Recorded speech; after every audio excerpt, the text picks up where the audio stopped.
Hello everyone, and welcome to the Ben 10 What Ifs. So we are back with an interesting movie on what if Ben 10 became the true son of Zeus and Tiamat, Wielder O.F. Dragon God Lightning, Ben 10 x Gwen Tennyson x Hestia, Percy Jackson. But before we start, I just want to remind you to please subscribe to my channel and hit the like button if you enjoy my content. Let's start the story. Chapter 1. Shattered Reflections. Lightning streaked across the Bellwood sky, splitting the darkness with veins of electric blue that seemed to linger too long against the clouds. Benjamin Tennyson paused at his apartment window, beer bottle halfway to his lips, a peculiar tension crawling across his skin. 21 years old today, and something felt wrong. When does Bellwood get dry lightning in May?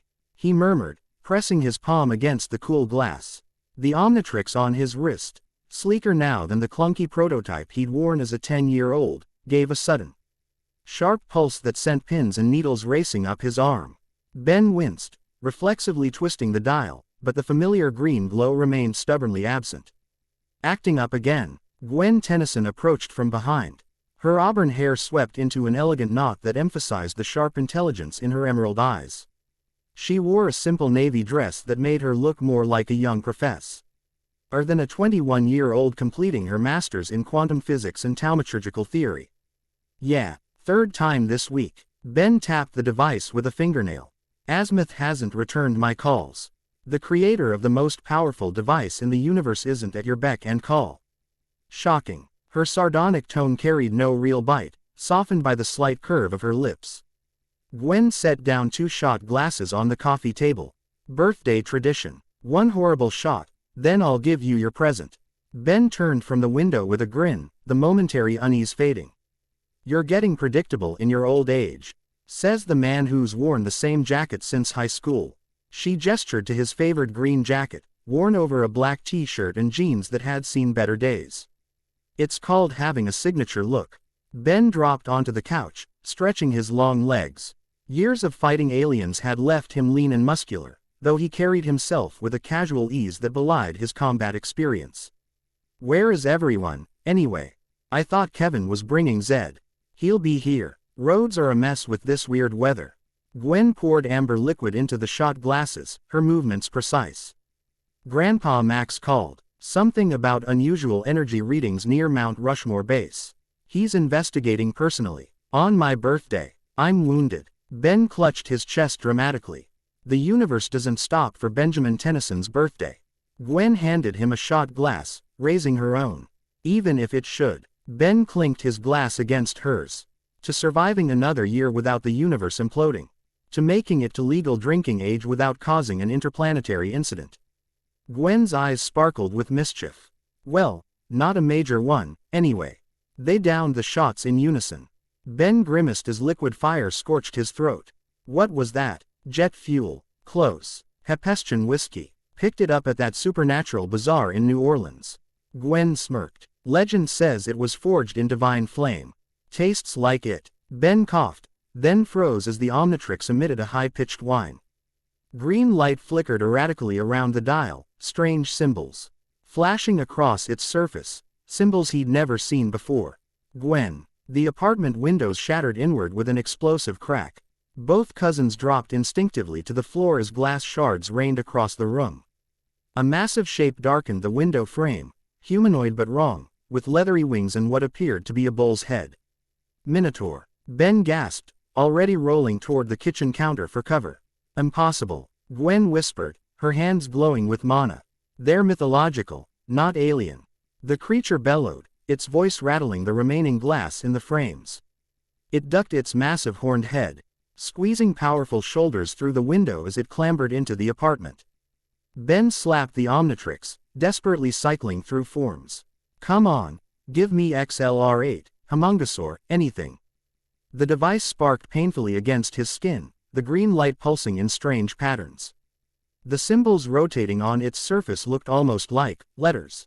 Ancient writing. Ben, move, Gwen shouted, flinging a shield of magenta energy that slammed into the Minotaur's chest, driving it back toward the window. The creature roared, hooves skidding on the wooden floor as it fought against her power. A second crash came from the bedroom. Something else was breaking in. Ben abandoned the malfunctioning Omnitrix and grabbed a kitchen knife, feeling ridiculously inadequate. After a decade of transforming into powerful aliens, being stuck in his human form during an attack felt like showing up to a gunfight armed with harsh language. "What the hell is happening?" he called to Gwen, who was maintaining her shield with visible strain. "I don't." Her words cut off as a woman with the lower body of a massive serpent slithered from the bedroom hallway, her human torso naked except for scaled patterns that wound around her breasts and arms. Her eyes were vertical slits of gold against emerald.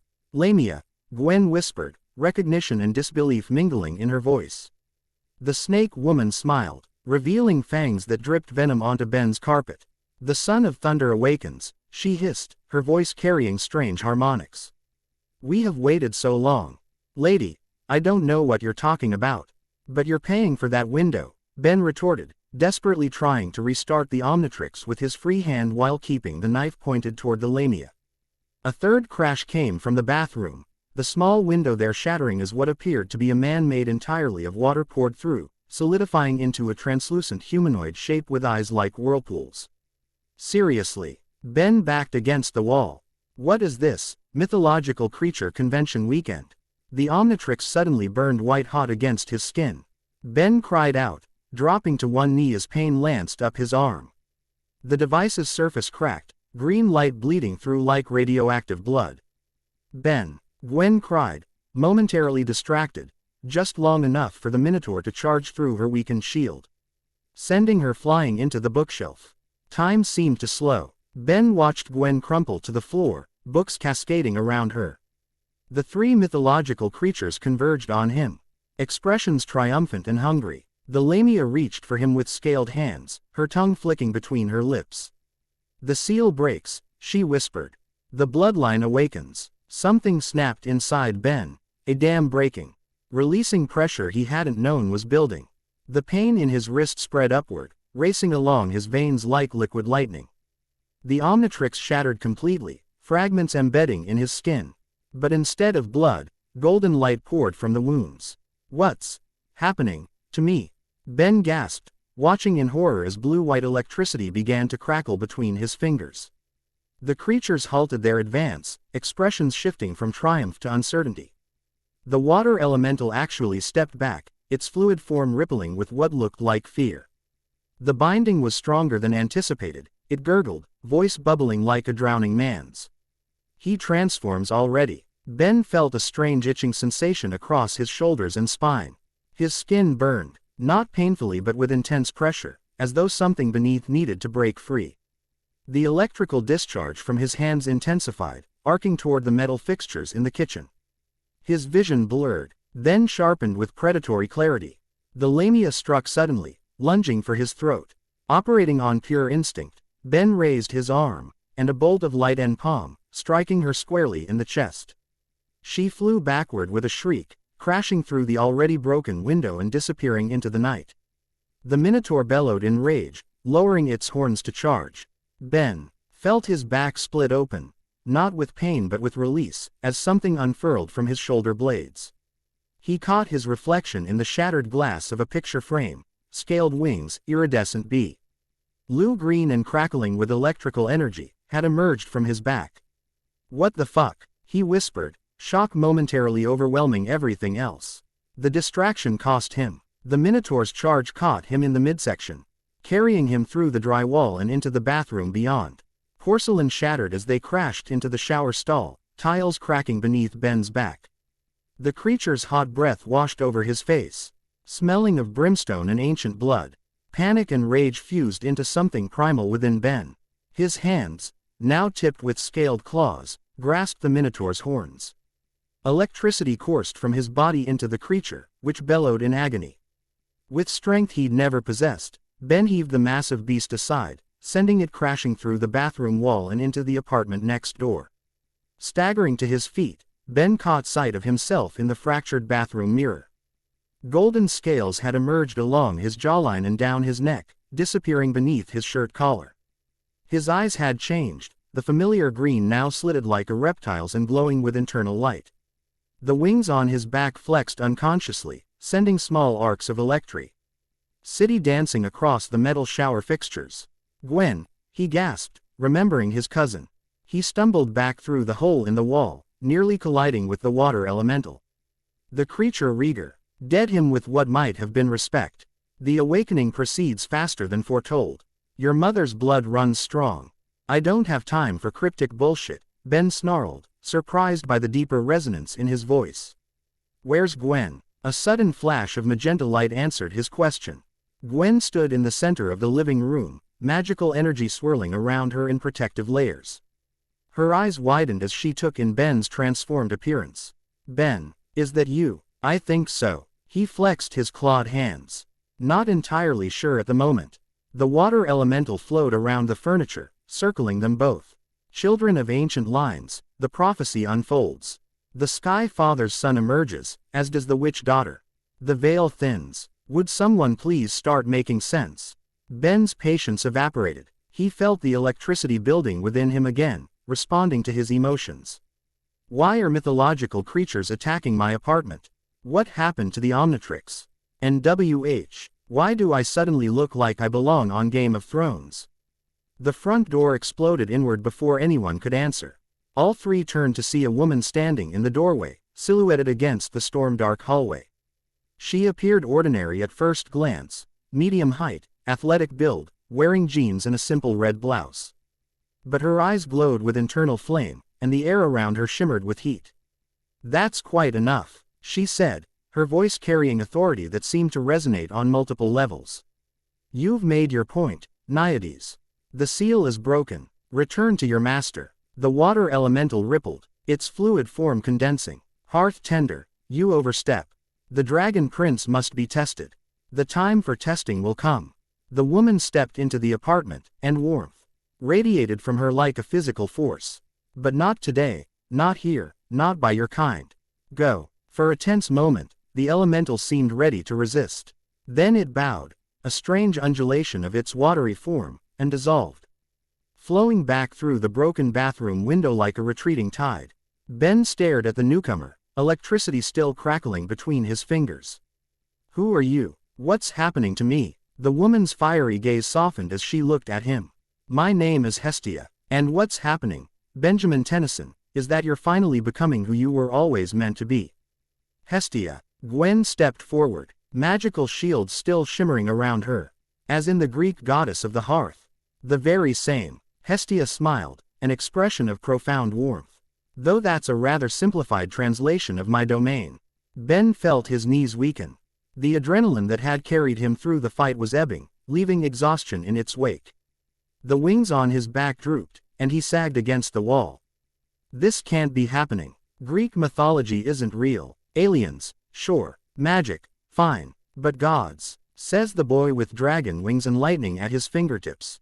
Hestia gestured at his transformed state. Your perception of reality has always been somewhat flexible, Benjamin. This is merely the next expansion. Through the broken windows, Ben could hear sirens approaching. Gwen moved to his side, supporting him with a shoulder under his arm. We need to get out of here. The police won't understand this. She gestured at his draconic features. Hestia nodded. You're right, and there will be others coming. Not all as direct as a Minotaur or Lamia. Some will try subtler approaches. She reached out, touching Ben's forehead with gentle fingers. Rest now. When you wake, we'll begin to explain. Darkness swept over Ben's vision before he could protest, a comforting warmth that promised safety and answers. His last conscious thought was a confused jumble of lightning, scales, and his cousin's worried face. Ben dreamed of the sky, not the blue expanse of Earth's atmosphere, but something older and more primal, a storm-racked void where lightning was alive and conscious. Where thunder spoke in words he almost understood. He soared through cloud formations that spelled out ancient stories in a language that resonated in his bones rather than his ears. Below him, vast shapes moved through a primordial sea, serpentine and majestic, their scales reflecting sunlight that hadn't yet been created. One massive form rose toward him, eyes ancient and knowing, jaws that could swallow worlds opening to speak his name. Ben, wake up. Gwen's voice pulled him from the dream. Ben opened his eyes to unfamiliar surroundings, stone walls, a crackling hearth, the scent of herbs and old books. He lay on a comfortable couch draped with a hand-woven blanket. The wings and scales were gone, he realized with relief, examining his normal human hands. Where are we? He asked, his voice rough. Somewhere safe. Gwen sat beside him, her expression a mixture of concern and fascination. How do you feel? Like I stuck my finger in a light socket while riding a roller coaster. Ben sat up slowly, wincing at the stiffness in his muscles. Was that real? Did I really grow wings and scales? Very real. Hestia entered the room carrying a tray with steaming mugs. The room seemed to brighten with her presence, the fire in the hearth leaping higher. Though that was only a partial manifestation of your true form. Ben accepted a mug, the liquid. D inside smelled like honey and something spicier, unfamiliar but enticing. My true form, he repeated flatly. Because apparently I'm not human. That's what you're telling me. You're part human, Hestia corrected, settling into an armchair opposite them. On your father's side. My father is Carl Tennyson, Ben said automatically. Human plumber. Terrible at dad jokes, collects commemorative plates. Hestia's expression softened with compassion. Carl Tennyson is the man who raised you, and his love for you is genuine. But he is not your biological father. Ben felt as though he'd been punched. He set the mug down before his shaking hands could spill it. That's not possible. It is. Gwen's voice was gentle. I've been doing some research while you were unconscious. Looking at old family photos.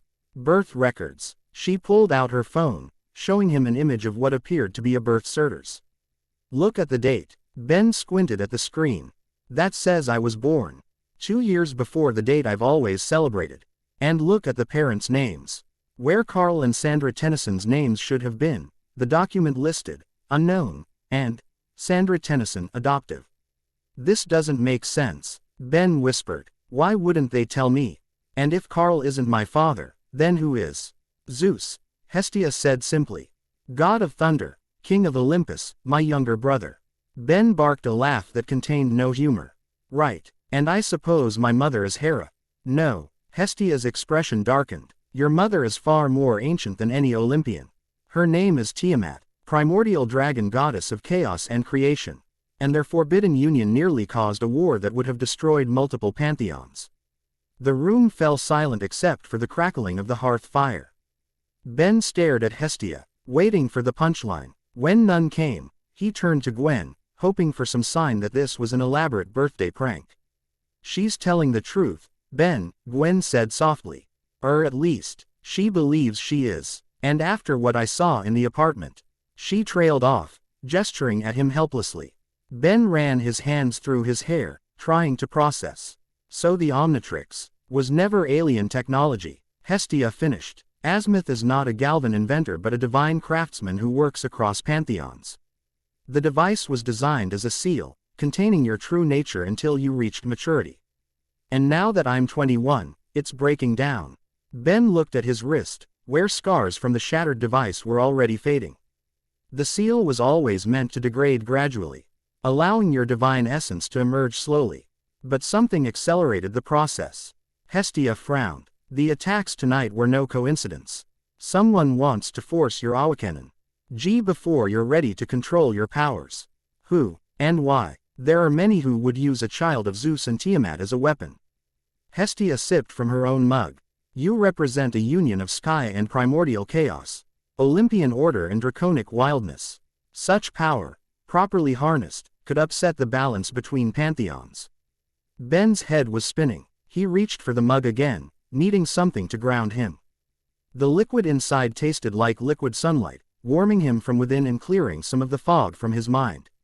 If what you're saying is true, he said slowly, then Gwen and I aren't really cousins. Gwen's eyes met his, something unreadable flickering in their depths. That's correct. Our family connection was part of the cover story. Gwendolyn is a legacy of Hecate, goddess of magic and crossroads. Hestia explained. Her bloodline has produced powerful practitioners for generations. Placing you together as cousins provided you both with protection and companionship during your formative years. So our whole relationship has been a lie. Ben couldn't keep the hurt from his voice. No, Gwen said firmly, taking his hand. The connection between us is real, Ben. The friendship, the teamwork, Everything we've been through together, that's all genuine. The only falsehood was the label of cousins. Ben stared at their joined hands, emotions churning too rapidly to identify. Relief that they weren't related warred with anger at the deception. Confusion about his identity clashed with the strange new awareness of Gwen as, what? A friend, a partner, something else entirely. I need air, he muttered, standing abruptly. Is there somewhere I can? I just need to think. Hestia nodded toward a door. There's a garden through there. We're currently in a pocket dimension connected to my temple on Olympus. You're completely safe here. Ben moved toward the door, then paused. If Zeus is my father, why hasn't he ever contacted me? Why hide me away like this? A shadow passed over Hestia's face. My brother has complicated reasons. But I promise you, Benjamin, he is aware of you. And when the time is right, you will meet him. Great. Looking forward to that awkward family reunion. Ben's sarcasm couldn't quite mask the hurt underneath. He pushed through the door, needing space and silence to process the impossible revelations. The garden turned out to be a sweeping meadow under a twilight sky, dotted with wildflowers that seemed to glow with subtle light. Ancient olive trees stood sentinel along winding paths, and in the distance, a small stream reflected starlight. The air smelled of thyme and honey, nothing like the polluted atmosphere of Bellwood. Ben walked without direction, trying to reconcile everything he'd learned. 21 years believing he was human, an ordinary kid who happened to find an alien device. 10 years as a hero, fighting extraterrestrial threats, saving the planet countless times. And now this, divine parentage, draconic heritage, mythological creatures hunting him. This is insane, he muttered, stopping beside the stream. He crouched down, examining his reflection in the still water. Same face, same green eyes, though now that he looked closely, hadn't there always been something unusual about their color? A shade too vibrant, too electric. Ben touched the water's surface, watching ripples distort his image. As the water settled again, he gasped. For a moment, the reflection showed not his human face but a more draconic visage, scaled and regal, eyes glowing with inner lightning. It's not just a transformation, came Gwen's voice from behind him. It's who you really are. Ben didn't turn. Did you know? Before today? No. She settled beside him at the stream's edge. I've been looking through my spellbooks while you slept. There are references I never understood before. About sealed divinity, about children of crossed pantheons. She hesitated. About us. What about us? Now he did look at her, searching her face. There's a passage that describes the Thunder Child and the Witch Daughter, bound by fate though not by blood. I always thought it was some abstract mystical concept. Gwen tucked a strand of hair behind her ear, a nervous gesture Ben had seen 1,000 times. I never imagined it meant us specifically. So we're what? Destined companions. Mystical partners. Ben tried to keep his tone light, but the question felt weighted with new significance. I don't know. Gwen's voice was quiet, but I do know that finding out we're not cousins doesn't change how I feel about you. You're still my best friend, still the person I trust most in the world. But it could change things, Ben said, voicing the thought that had been circling in his mind since the revelation. It opens possibilities that weren't there before. Their eyes met, the unspoken question hanging between them. Before either could speak, a gentle cough from behind interrupted the moment. I apologize for the intrusion, Hestia said, but there's something you both need to see. They followed her back to the stone house, where a large basin of water now sat in the center of the room. The surface of the water shimmered with iridescent light, images forming and dissolving like living paintings. A scrying pool, Gwen recognized, her academic interest temporarily overriding other concerns. Yes, I've been monitoring the mortal world. Hestia gestured to the pool. Look, the water's surface cleared, showing Bellwood from above. Strange weather. Patterns swirled over the city. Lightning storms that moved in unnatural formations, clouds that spelled out ancient symbols before dissolving. Your awakening is affecting the natural world, Hestia explained. Divine energy, especially from a child of Zeus, creates ripples in reality. The image shifted to show news footage. Reports of strange creature sightings across the globe, unexplained weather phenomena. Electrical systems failing. A reporter stood outside what Ben recognized as the Mount Rushmore Plumber base, where security forces were turning away civilians. "Grandpa Max," Ben murmured, spotting the familiar rust bucket parked nearby. "He's safe," Hestia assured he. "Plumbers are detecting energy signatures they cannot identify, not alien, not terrestrial. Divine," Gwen realized. "They have no category for gods."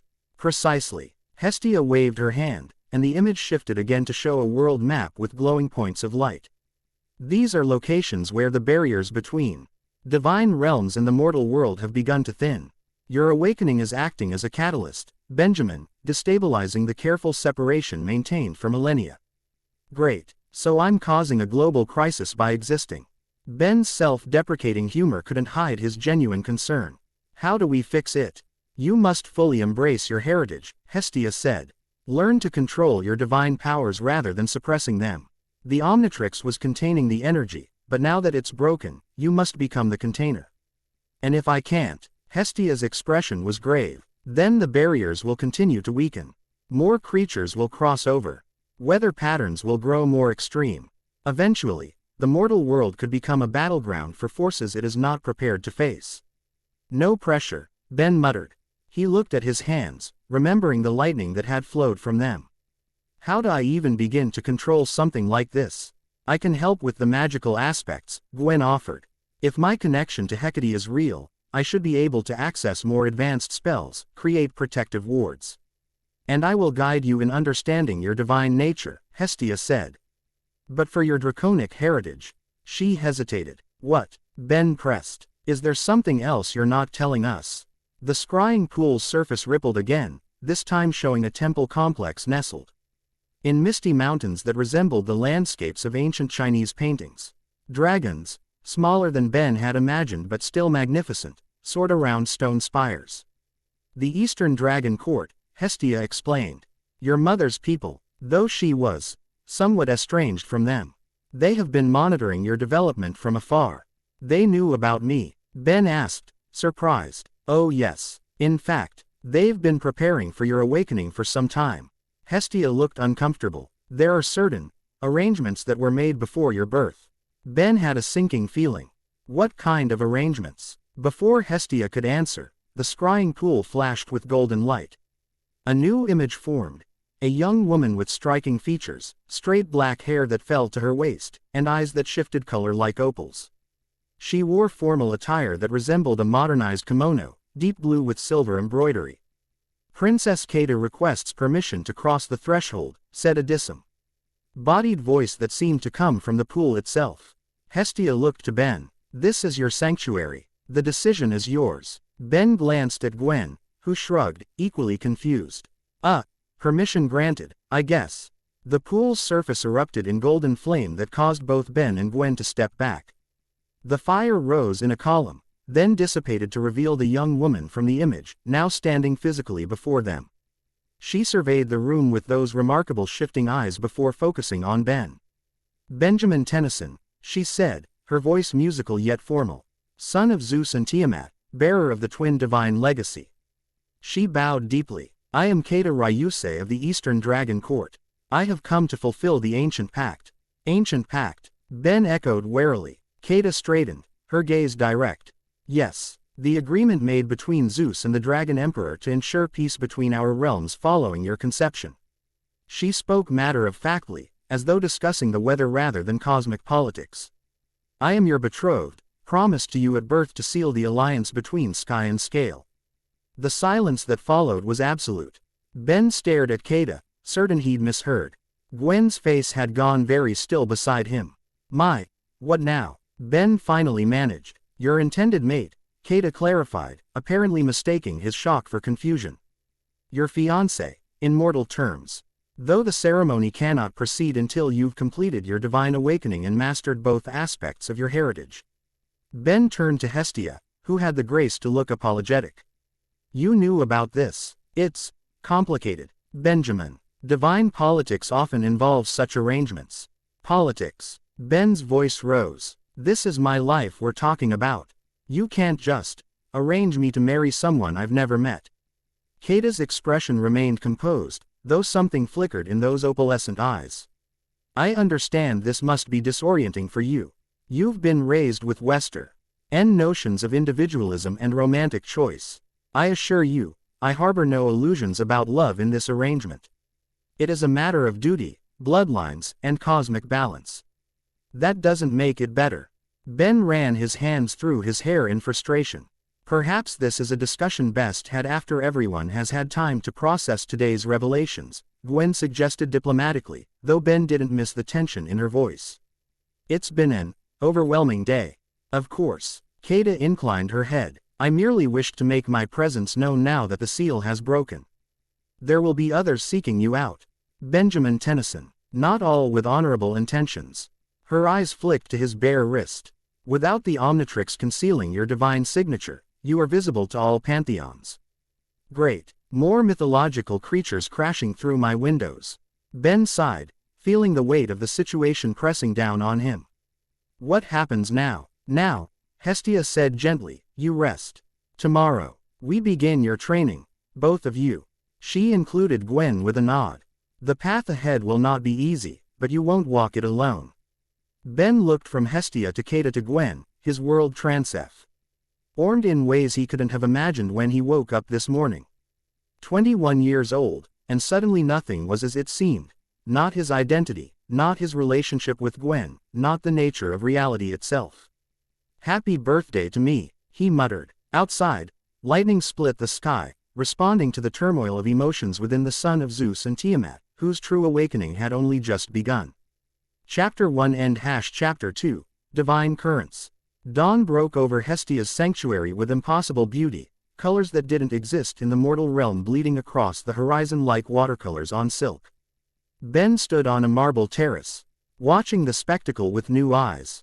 He'd seen alien worlds, distant galaxies, and dimensions beyond human comprehension, yet this sunrise, his first as a conscious god, struck him with a visceral power that made his skin prickle.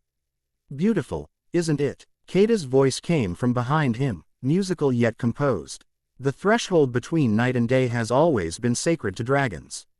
We call it the breathing moment, when time itself seems to pause between breaths. Ben didn't turn. Do you always sneak up on people? My footsteps were quite audible. A hint of amusement colored her tone. Your senses are still adjusting to their divine awakening. Soon, you'll hear heartbeats from across the room, taste emotions in the air. That caught his attention. Ben glanced sideways at her.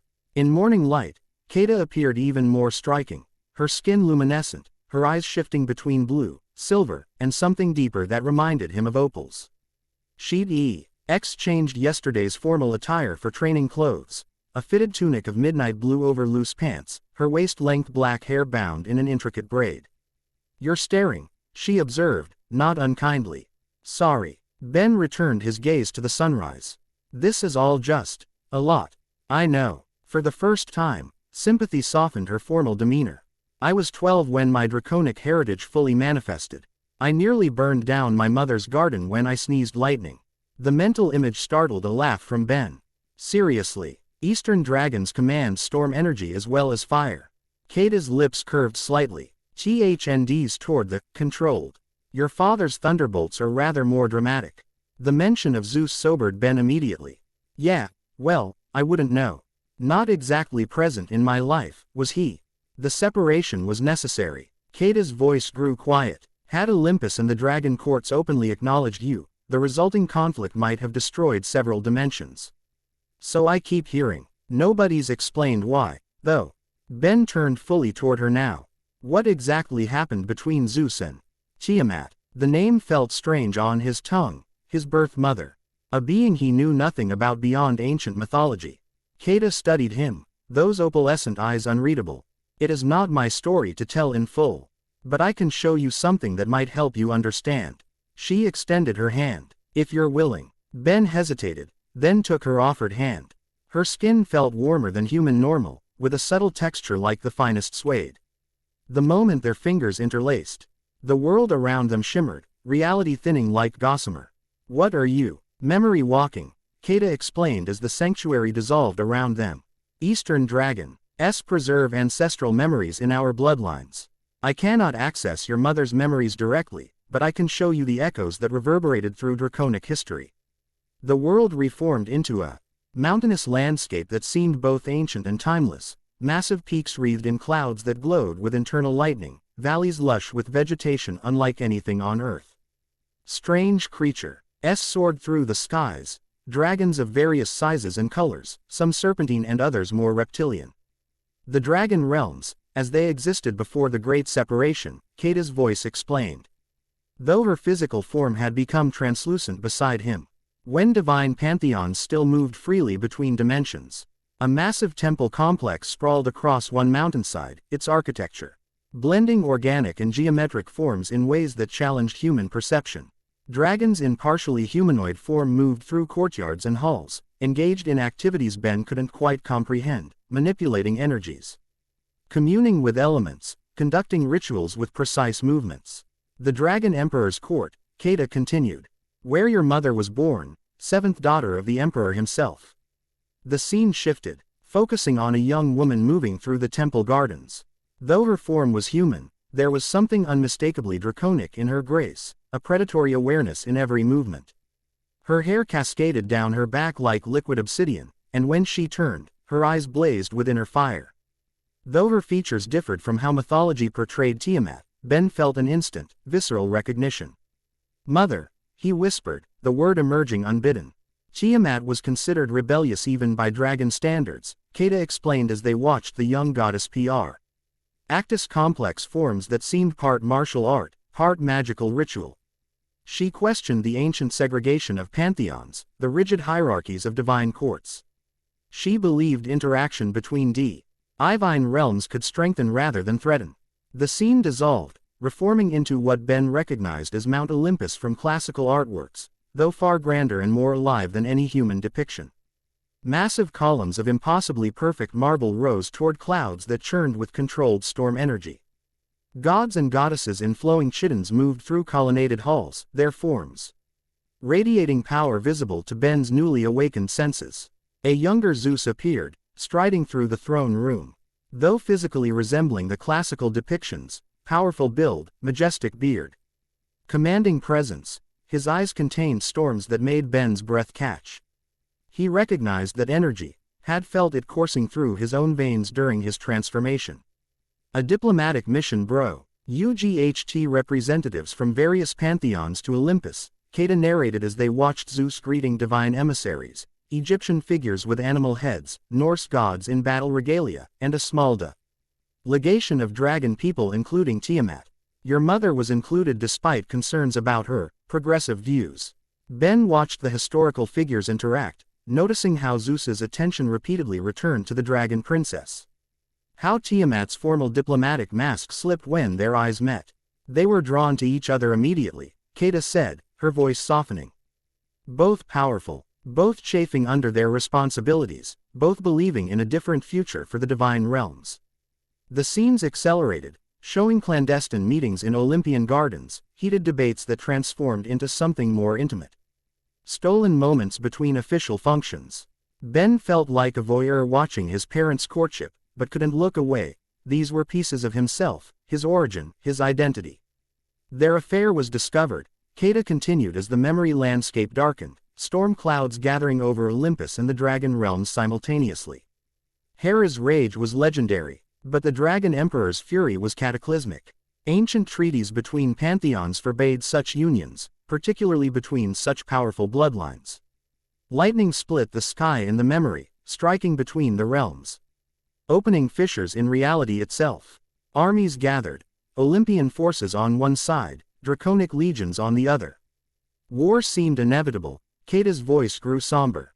Until they discovered Tiamat was with child, with you. The scene shifted to a secret chamber where Tiamat, visibly pregnant, faced Zeus across an altar crackling with conflicting energies. They made an impossible choice, Kata said. To prevent war between their pantheons, they agreed to hide their child in the mortal realm, sealed against his divine nature until he reached maturity. Zeus called upon Azimuth, the divine craftsman, to create the Omnitrix, a device that would appear to be alien technology while actually containing your godly essence. Ben watched as his infant self, glowing with raw divine energy, was carefully placed in a strange cradle inscribed with symbols from multiple pantheons. The Omnitrix, smaller, simpler than the version he'd worn, was gently secured around his tiny wrist. To further ensure peace, Keita continued, the Dragon Emperor demanded additional assurances. A betrothal contract between his granddaughter, me, and the divine child when he came of age. The memory showed Tiamat's tears as she kissed the infant's forehead before Zeus transported the cradle away. The raw emotion in the scene made Ben's chest ache with an empathy he hadn't expected to feel. What happened to her? To Tiamat? Ben asked, his voice rough. The memory landscape began dissolving around them. She retreated to the deepest dragon realms, separated from both you and Zeus. Some say she sleeps beneath the primordial seas, dreaming of reunion. Others believe she guards the boundaries between dimensions, ensuring the separation that protects you remains intact. Reality reasserted itself, the sanctuary terrace solidifying around them. Ben found himself still holding Keita's hand, his cheeks damp with tears he hadn't realized he'd shed. "Thank you," he said quietly, releasing her hand. "For showing me that." Keita nodded, her formal demeanor returning though her eyes remained sympathetic. "You deserve to know, and understanding your heritage is the first step toward controlling it." Ben wiped his face, embarrassed by the emotional display. "Does everyone know about this arrangement?" "Hestia, Gwen." "Hestia knows. She helped facilitate your placement with the Tennyson family."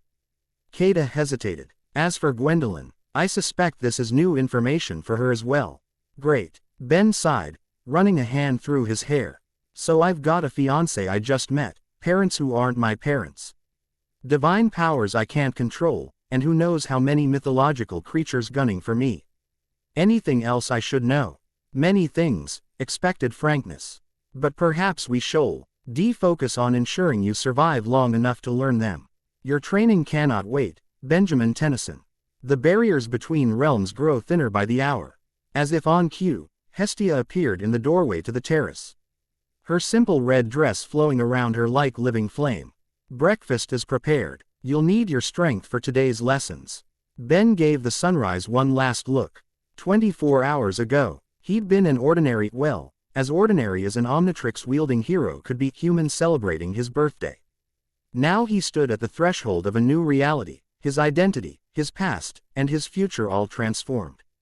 "Let's do this," he said, squaring his shoulders as he followed the goddess and the dragon princess inside. Whatever came next, he would face it head on, as he always had. "Focus on the feeling, not the form," Keita instructed, circling Ben as he stood in the center of Hestia's training courtyard. "Divine lightning isn't a weapon you wield, it's an extension of your will, your emotion, your essence." Ben closed his eyes, trying to recapture the sensation from his apartment, the electricity that had flowed through him instinctively when threatened. "It's not working. You're thinking like a human," Keita observed, "or worse, like an Olympian. Linear, cause and effect, action-reaction. Dragons understand energy as cyclical, as flowing." "Not helpful," Ben muttered, frustration building. He'd been attempting to summon even a spark for over an hour without success. The morning sun beat down on the courtyard, sweat trickling down his back beneath the light training tunic Hestia had provided. Perhaps a different approach. Keita stopped directly before him. Without warning, she swept his legs with a precise kick that sent him sprawling onto the stone floor. "What the hell?" Ben gasped, rolling to avoid her follow-up strike. "Defend yourself," she commanded, her movements shifting into a formal combat style that reminded him of Tai Chi but with an inhuman fluidity. "Your body remembers what your mind has forgotten." Ben scrambled to his feet, instinctively dropping into a fighting stance. Years of combat experience with the Omnitrix had honed his reflexes. But Keita moved like water, flowing around his blocks, redirecting his counterattacks, constantly placing him off balance. "You fight well for a human," she acknowledged, dodging his roundhouse kick with minimal effort. "But you are more than human now. Stop limiting yourself." Frustration built within Ben as she continued to outmaneuver him, her taunts becoming more pointed. She was toying with him, he realized, deliberately provoking an emotional response. "Is this how the son of Zeus and Tiamat falls?" Keita asked, voice cool as she danced beyond his reach. "Defeated by a simple training exercise. Perhaps the prophecies were mistaken." Something snapped inside Ben. A barrier breaking, releasing energy he'd been unconsciously suppressing. Anger crystallized into focus, and suddenly he could see patterns in Kata's movements, could anticipate her next 3 steps. When she struck again, he caught her wrist, the contact sending electric sparks cascading over both their skin. "There," Kata said, satisfaction evident despite her neutral expression. "Now channel it." Ben felt the energy building within him, not just emotional but physical, a storm gathering beneath his skin. He released Kata's wrist and stepped back, extending his hand palm outward. Concentrating on the sensation, he visualized the lightning as an extension of himself. A crackling bolt of BLUE white energy erupted from his fingers, striking the stone target Kata had indicated earlier. The marble exploded, fragments scattering across the courtyard. "Excellent," Kata said, brushing marble dust from her sleeve. "Though perhaps with slightly more control next time."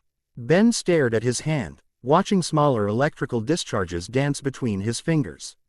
"That was intense. Divine energy always is." Kata approached, her formal demeanor softening slightly.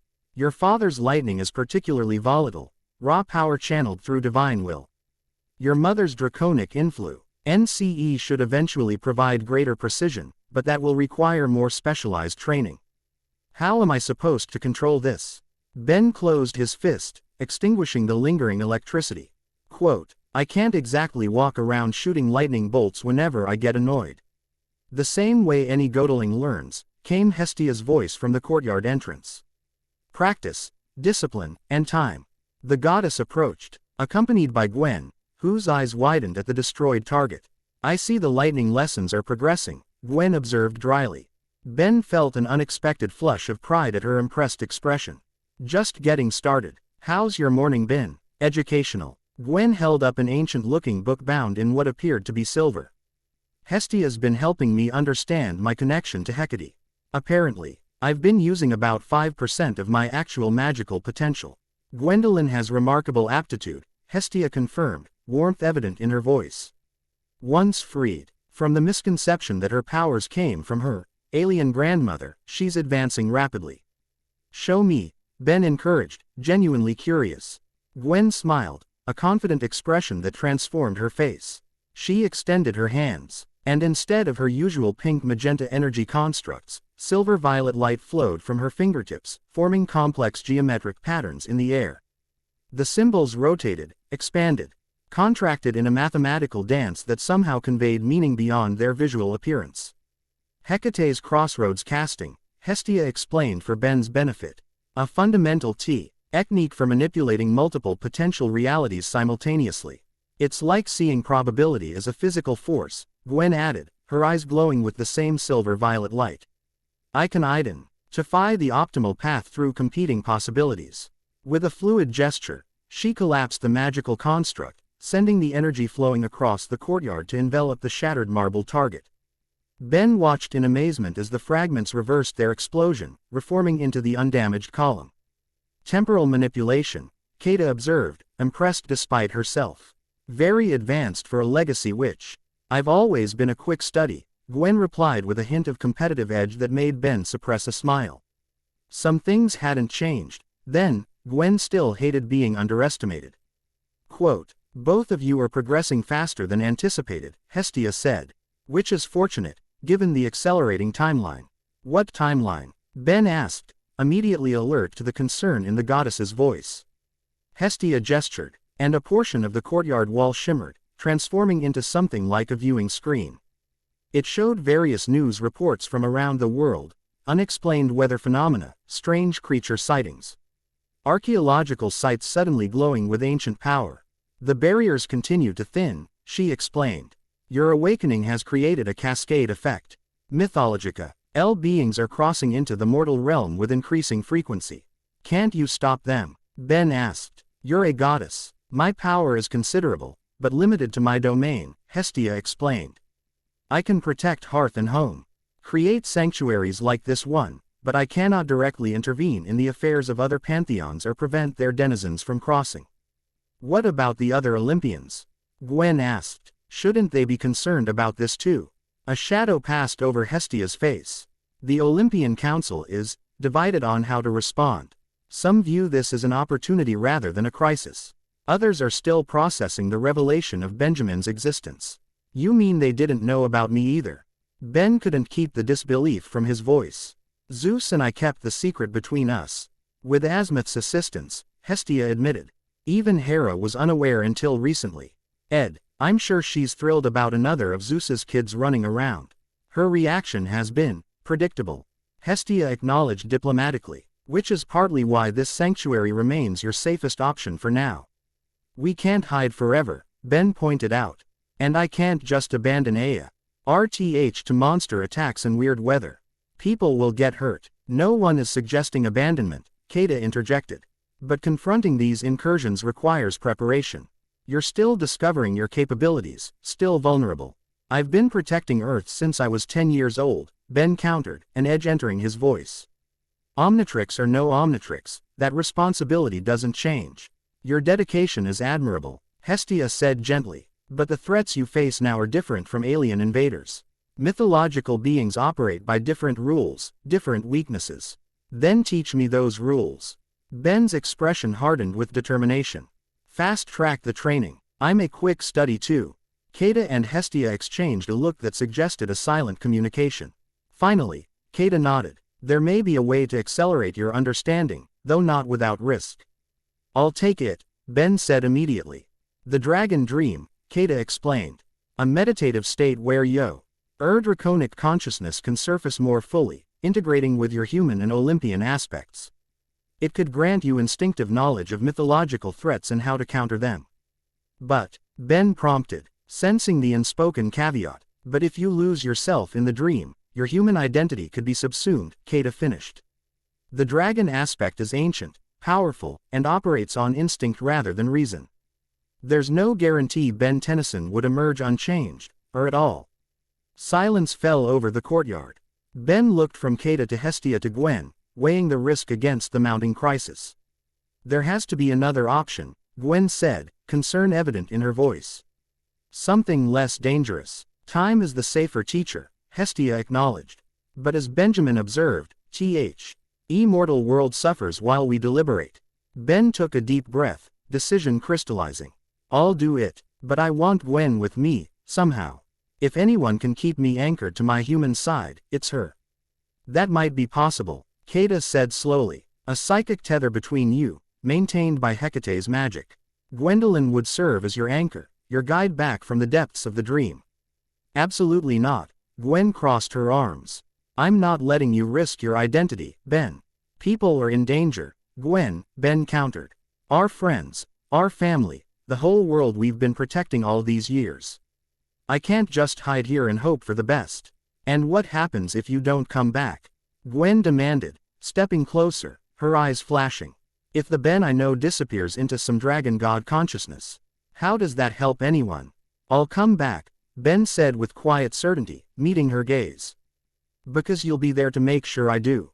The intensity between them made both Kata and Hestia glance away, as though witnessing something too private for observers. After a long moment, Gwen's shoulders slumped slightly. Fine, she relented, but we do this my way, with every magical protection I can devise. And if anything starts going wrong, I'm pulling you out immediately. Deal, Ben agreed, a smile tugging at his lips despite the gravity of the situation. Never could win an argument with you anyway. Don't start now, Gwen retorted, but her own lips quirked upward briefly. We'll need to prepare, Kata said, businesslike again. The ritual requires specific components, precise timing. Hestia, can your sanctuary accommodate a dragon circle? The eastern chamber should suffice, Hestia nodded. I'll make the necessary adjustments. As the goddess departed, Kata turned to Ben and Gwen. You should both rest while we prepare. The ritual will demand significant energy from all participants. Once she too had left, Ben and Gwen found themselves alone in the courtyard. The morning's training session seemingly distant history given what now lay ahead. This is crazy, you know that, Gwen said quietly, risking your entire identity on some mystical dragon dream. Crazier than finding an alien watch at age 10. Or discovering I'm actually the secret son of Zeus and a dragon goddess. Ben raised an eyebrow. Our baseline for crazy shifted a long time ago, Gwen. She couldn't argue with that logic. I can't lose you, Ben. Not to this, not to anything. The vulnerability in her voice struck him deeply. Without thinking, he reached out, taking her hand in his. You won't lose me. We're a team, remember. Always have been. But everything's different now, Gwen said, not pulling her hand away. We're not who we thought we were. Why? Oh, we're changing. Literally growing scales and wings. How can you be sure anything will stay the same? Because some things don't change, Ben said with simple conviction. Whatever I am, whatever I become, Tennyson, demigod, dragon prince. Whatever, I'm still me. And you're still you. That connection doesn't disappear because we found out we're not cousins. Gwen's eyes searched his face, looking for reassurance. Promise me you'll fight to come back. Not just for the world, but for us. Whatever us means now. The question of what us meant hung between them, a complex tangle of their lifelong bond. Their adjusted understanding of their relationship, and the new possibilities neither had fully acknowledged. I promise, Ben said solemnly. Then, lightening the moment, besides, I can't leave you alone with my betrothed. You two would either kill each other or take over the world together within a week. That startled a laugh from Gwen. She is formidable. That's one word for it, Ben agreed with a wry smile. Though I'm still processing the whole arranged marriage to a dragon princess's thing. One existential crisis at a time, Gwen suggested, squeezing his hand before releasing it. First survive the dragon dream, then figure out your complicated love life. Speaking of complicated, Ben began, then hesitated, unsure how to broach the subject that had been hovering at the edges of their interactions since the revelation that they weren't cousins. Gwen saved him from fumbling through the question. We'll talk about it, Ben. About what it means for us. But not now, not with everything else going on. Let's get through this first. Ben nodded, grateful for her pragmatism even as part of him wanted to pursue the conversation. Right. Focus on the world saving. Postpone the personal revelations. Classic Tennyson approach. Some traditions are worth keeping, Gwen replied with a small smile. Even when everything else changes. The Eastern Sea, Hamber of Hestia's sanctuary had been transformed. Circular patterns of luminescent fluid, Ben didn't want to know what kind, traced intricate designs across the stone floor.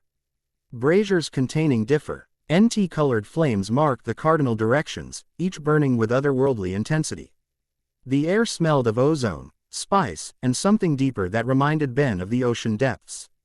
The dragon circle is prepared, Kata announced, her formal robes rustling as she completed a final inspection of the patterns. She had changed from her training clothes into ceremonial attire, layers of iridescent silk in blues and silvers that shimmered with draconic symbols when she moved. Her hair had been elaborately arranged with ornaments that resembled miniature lightning bolts. Hestia stood nearby, our usual simple appearance enhanced with subtle divine radiance. The sanctuary is secured. No external forces will interrupt the ritual. Gwen had also prepared, drawing silver symbols along her arms and forehead, protective glyphs that glowed with Hecate's magic. She wore a simple white dress provided by Hestia, belted with a cord woven from materials Ben couldn't identify. Are you ready? Gwen asked him quietly as Kata made final as I'll ever be, Ben replied, trying to project more confidence than he felt. He wore only loose pants, his chest bare as required by the ritual. Kata had painted draconic symbols across his torso and back, designs that felt strangely familiar to his skin, as though reminding his body of something it had always known. Remember, I'll be with you the whole time, Gwen assured him. If you start to lose yourself, focus on my voice. Ben nodded, taking a deep breath to center himself. Let's do this. Kata approached, her expression solemn. Take your position in the center of the circle. Gwendolyn, you'll sit at the northern point, aligned with the white flame. Ben stepped carefully into the circle, mindful not to disturb the fluid patterns on the floor. He sat cross-legged at the center, while Gwen positioned herself as directed. The dragon dream is not like human sleep, Kata explained, taking her own position at the eastern point by the blue flame. It is an awakening of ancestral memory, a communion with your draconic lineage. You will experience visions, knowledge, power, but remember that they are aspects of yourself, not separate entities controlling you. Got it. Don't let the inner dragon take the wheel, Ben summarized, his attempt at humor masking genuine nervousness. I will guide the ritual, Kata continued, unperturbed by his quip. Gwendolyn will maintain your connection to your human consciousness. Hestia will safeguard the physical space and monitor for external threats. The goddess nodded, taking position outside the circle where she could observe without interfering. Now, close your eyes, Kata instructed. Focus on your breathing. Feel the rhythms of your three natures, human, Olympian, draconic, currently in discord. Ben complied, aware of a distinct disharmony within himself now that he concentrated on it. His human identity felt familiar but increasingly constrained, his Olympian heritage manifested as restless energy seeking expression, and beneath both, something ancient and reptilian waited with predatory patience. Kata began chanting in a language that seemed to bypass Ben's ears and resonate directly in his bones. The fluid patterns on the floor began to glow, energy traveling through the designs like blood through veins. Ben felt warmth spreading from the symbols painted on his skin, sinking deeper into his muscles, his organs, his very cells. The gateway opens, Kata intoned, switching to English. The veil thins. Dragon child, sky sun, human heart, follow the currents of your blood back to their source. The warmth intensified, becoming almost uncomfortable but not quite painful. Ben felt himself sinking, as though the floor beneath him had transformed to water. Yet he wasn't drowning. He was transitioning, moving between states of being. I'm with you, Ben, came Gwen's voice, seemingly distant yet crystal clear. Follow the ritual, but don't lose yourself. Ben felt a gossamer thread of silver-violet energy connecting him to Gwen, the psychic tether she had established. It reassured him as the world continued to dissolve around his consciousness. He was falling, flying, swimming, all simultaneously. Colors his human eyes had never perceived swirled around him. Sounds beyond the range of mortal hearing whispered secrets in languages he shouldn't understand but somehow did. The boundaries of his body became indistinct, his consciousness expanding to encompass perspectives and sensations beyond human comprehension. Welcome, child of my blood, came a vast, ancient voice that resonated through his entire being. Not words so much as concepts, impressions, emotions made tangible. With his expanded awareness, Ben perceived an enormous presence, serpentine, majestic.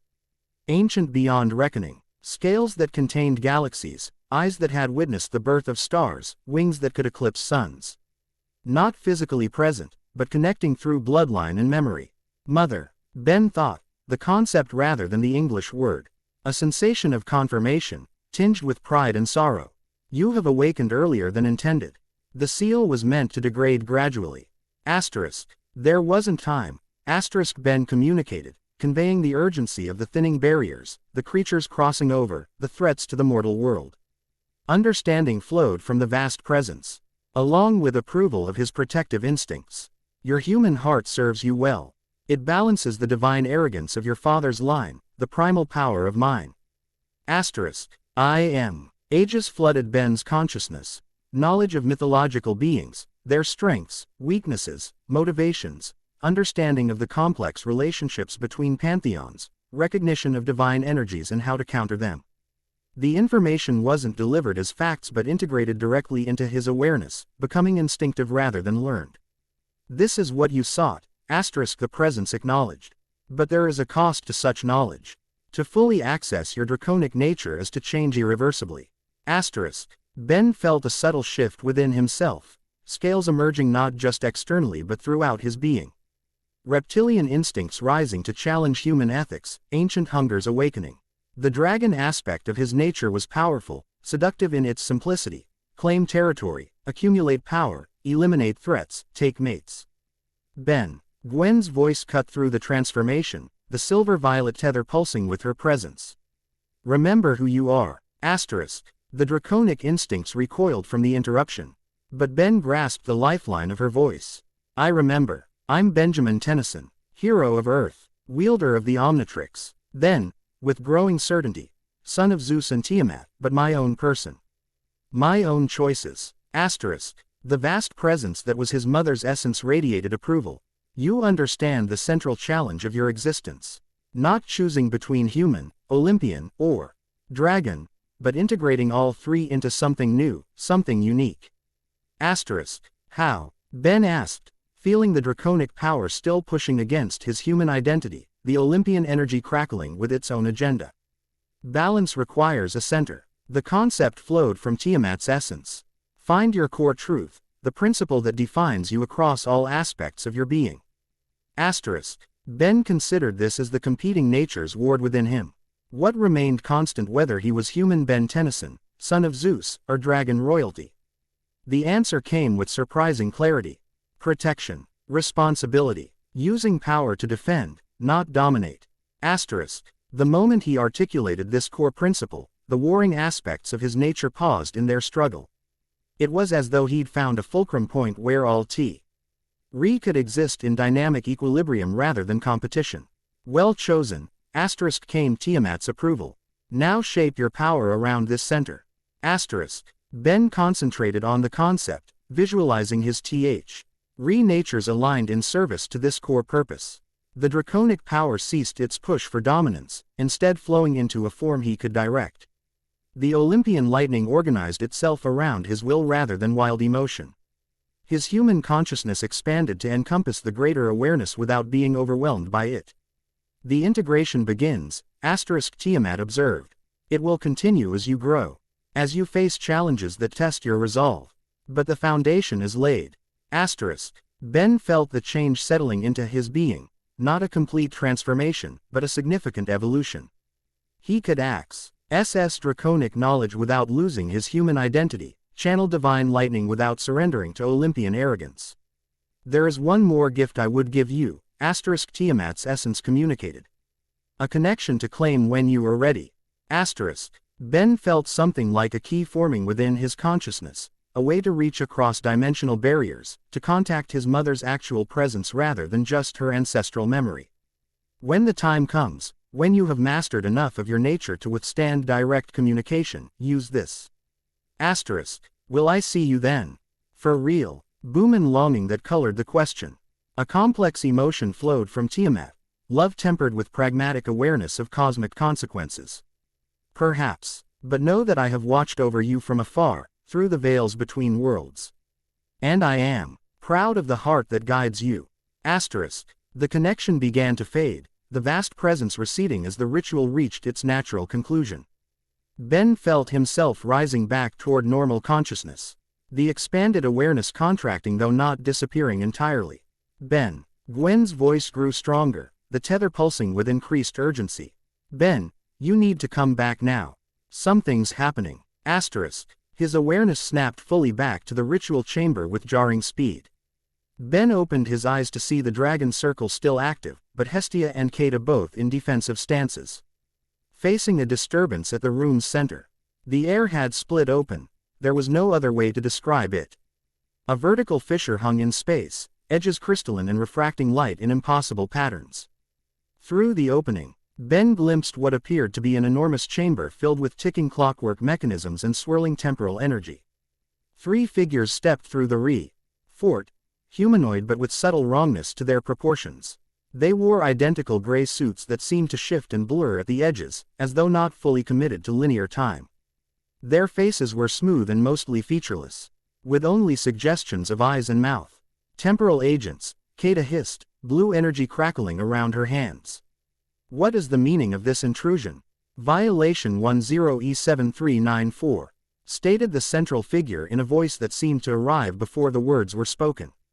Unauthorized temporal paradox creation. Subject: Benjamin Tennyson, unregistered divine hybrid.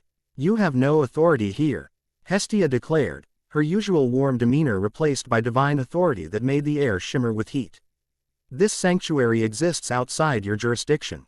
All realities fall within temporal council purview, replied the agent tonelessly. The subject's existence violates protocol. Incompatible timelines have been created through its manifestation. Ben stood, anger flaring. The draconic knowledge freshly integrated into his consciousness identified these beings, interdimensional bureaucrats who monitored timeline integrity, notorious for their rigid Rents to regulations at the expense of individual rights. Ben, careful, Gwen warned, rising to stand beside him. Temporal agents can erase people from reality. Subject Gwen Tennyson presents classification difficulties. Continued the agent, ignoring the exchanges. Zeus lineage temporal variance, acceptable within parameters. Tiamat lineage dimensional disruption, severe violation. Calm. Bind entity. Unprecedented threat to continuity. I have a name, Ben stated firmly, drawing on his new integration to maintain control of his anger rather than letting it trigger an uncontrolled transformation. And I'm not a violation, or a subject. I'm a person with rights across all dimensions. The three agents turned their featureless faces toward him simultaneously, an unsettling synchronization. Consciousness noted. Irrelevant to proceedings. Timeline integrity supersedes individual existential claims. What exactly do you want? Gwen demanded, silver-violet energy gathering around her hands. The anomaly must be contained for assessment, replied the agent. The council will determine appropriate resolution. Potential outcomes include temporal quarantine, essence separation, or existence nullification. You mean execution, Kata translated coldly. You would destroy a being for the crime of having been born. Biological terminology inapplicable, the agent stated. Subject was not born, but artificially constructed through cross-pantheon genetic violation. Its consciousness developed subsequently but remains separable from its physical matrix. Ben felt a chill at the clinical dismissal of his very selfhood. These beings viewed him not as a person but as a problem to be solved, a glitch in reality's programming. I'm not going anywhere with you, he stated firmly. And I'm definitely not letting you separate, or nullify, anything about me. The agents seemed to confer without speaking, a subtle vibration passing between them. Then, without warning, they moved in perfect unison. Raising their hands toward Ben, crystalline energy formed between their palms, coalescing into a containment field that shot toward him. Ben didn't think, he reacted. With instincts freshly awakened by the dragon dream. His hand swept upward, trailing blue-white lightning that met the crystalline energy in a spectacular collision. The lightning transformed, not Jew. Saint countering the containment field but disrupting its fundamental structure. Where the energies met, time itself seemed to fracture, moments repeating and overlapping in visual echoes. Impossible, stated the central agent. Actual emotion. Surprise, entering its voice for the first time. Subject demonstrates chronological manipulation capabilities. Escalation required. The three agents linked hands. Their forms blurring further as they began generating a more powerful containment field. But now Ben understood what he was facing, drawing on draconic knowledge of dimensional mechanics and Olympian command of fundamental forces. Gwen, he called, an idea forming. Crossroads casting. Can you create a temporal fork? Gwen grasped his intent immediately. On it, she began weaving silver, violet energy in the complex patterns Ben had seen earlier, creating a magical construct that visualized multiple timelines branching from their present moment. Kata moved to flank the agents, her human form shimmering as draconic aspects emerged, scales flowing across her skin, eyes transforming to reptilian slits. Eastern Court diplomatic protocol has been violated by this intrusion. The Dragon Emperor will be most displeased. Hestia completed their encirclement, divine fire wreathing her form. The sanctity of hearth and home has been breached. Even the temporal council is not exempt from guest right violations. The agents paused, perhaps reassessing the situation as the balance of power shifted. The containment field between their hands fluctuated uncertainly. Now, Gwen, Ben called. Gwen thrust her hands forward, sending the crossroads construct spinning toward the agents. The magical pattern expanded rapidly, enveloping them in a web of alternative timelines. What is this? Demanded the central agent as its form began splitting into multiple overlapping versions of itself, each slightly different. Temporal choice cascade, Gwen explained with academic precision despite the intensity of her magical effort. You exist in all potential timelines simultaneously until you choose one. Basic quantum mechanics meets Hecate's crossroads principle. This violates, the agent began, its voice fragmenting across multiple versions of itself. Your own regulations, Ben finished, stepping forward confidently. Seems like forcing a being to choose, between timelines, is exactly the kind of free will you're supposed to protect. Or does that only apply to entities you've pre-approved?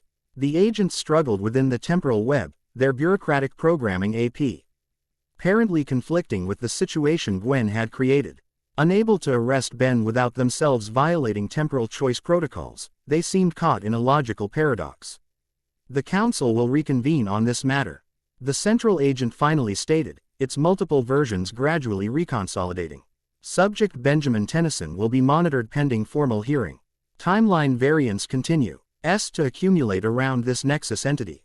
The crystalline rift reopened behind them, its edges more ragged than before. The agents backed toward it, maintaining visual contact with Ben until the last moment. "This isn't over," stated the agent as it stepped through. "The integrity of all realities supersedes individual existence will supersedes your regulations," Ben countered. "Remember that at your hearing." The rift sealed with a sound like shattering glass played in reverse, leaving the chamber in sudden silence. The dragon circle's energies had dissipated during the confrontation, the ritual interrupted by the intrusion. "Well," Gwen said, lowering her hands as the silver-violet energy dispersed, "that was unexpected." "Temporal agents rarely intervene directly," Kata observed, her draconic features receding as she regained her fully human appearance. "Your awakening has created more significant ripples than anticipated, Benjamin. Great. Add interdimensional time cops to the list of people who want to either control or erase me." Ben ran a hand through his hair, adrenaline still coursing through his system. "Did we at least complete enough of the ritual before they showed up?" "You tell us," Hestia suggested, studying him carefully. "What do you perceive now that you didn't before?" Ben took a moment to assess himself internally. The chaotic clash of his natures had indeed settled into something more harmonious, not fully integrated yet, but aligned around his core principle. Knowledge that should have been alien to him now felt accessible, intuitive. "I understand things I shouldn't," he said slowly, "about mythological creatures, divine powers, dimensional mechanics. It's like having memories of lessons I never actually took." The raw knowledge transfer was successful then, Kata confirmed with satisfaction. "Your mother's lineage has awakened within you." "I spoke with her," Ben said quietly. "Or, not exactly her. More like an echo, a consciousness connected to her but not fully her." "The dragon memory," Kata nodded. "All dragon royalty maintains such connections across generations. It allows accumulated wisdom to pass without being diluted." "She said she was proud of me," Ben continued, a complex emotion tightening his throat. "That she's been watching from afar." Hestia's expression softened. "Tiamat made an enormous sacrifice to protect you, Benjamin. The separation has been difficult for her.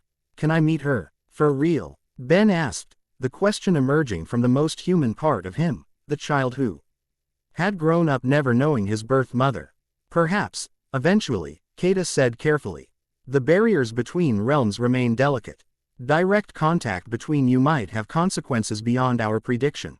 "There's something else," Ben said, remembering. "She gave me a key, I guess. A way to contact her directly when I'm ready." Kata and Hestia exchanged concerned glances. "Such connections can be dangerous if used prematurely," Kata warned. "Your divine essence is still stabilizing." "I wasn't planning to use it immediately," Ben assured them.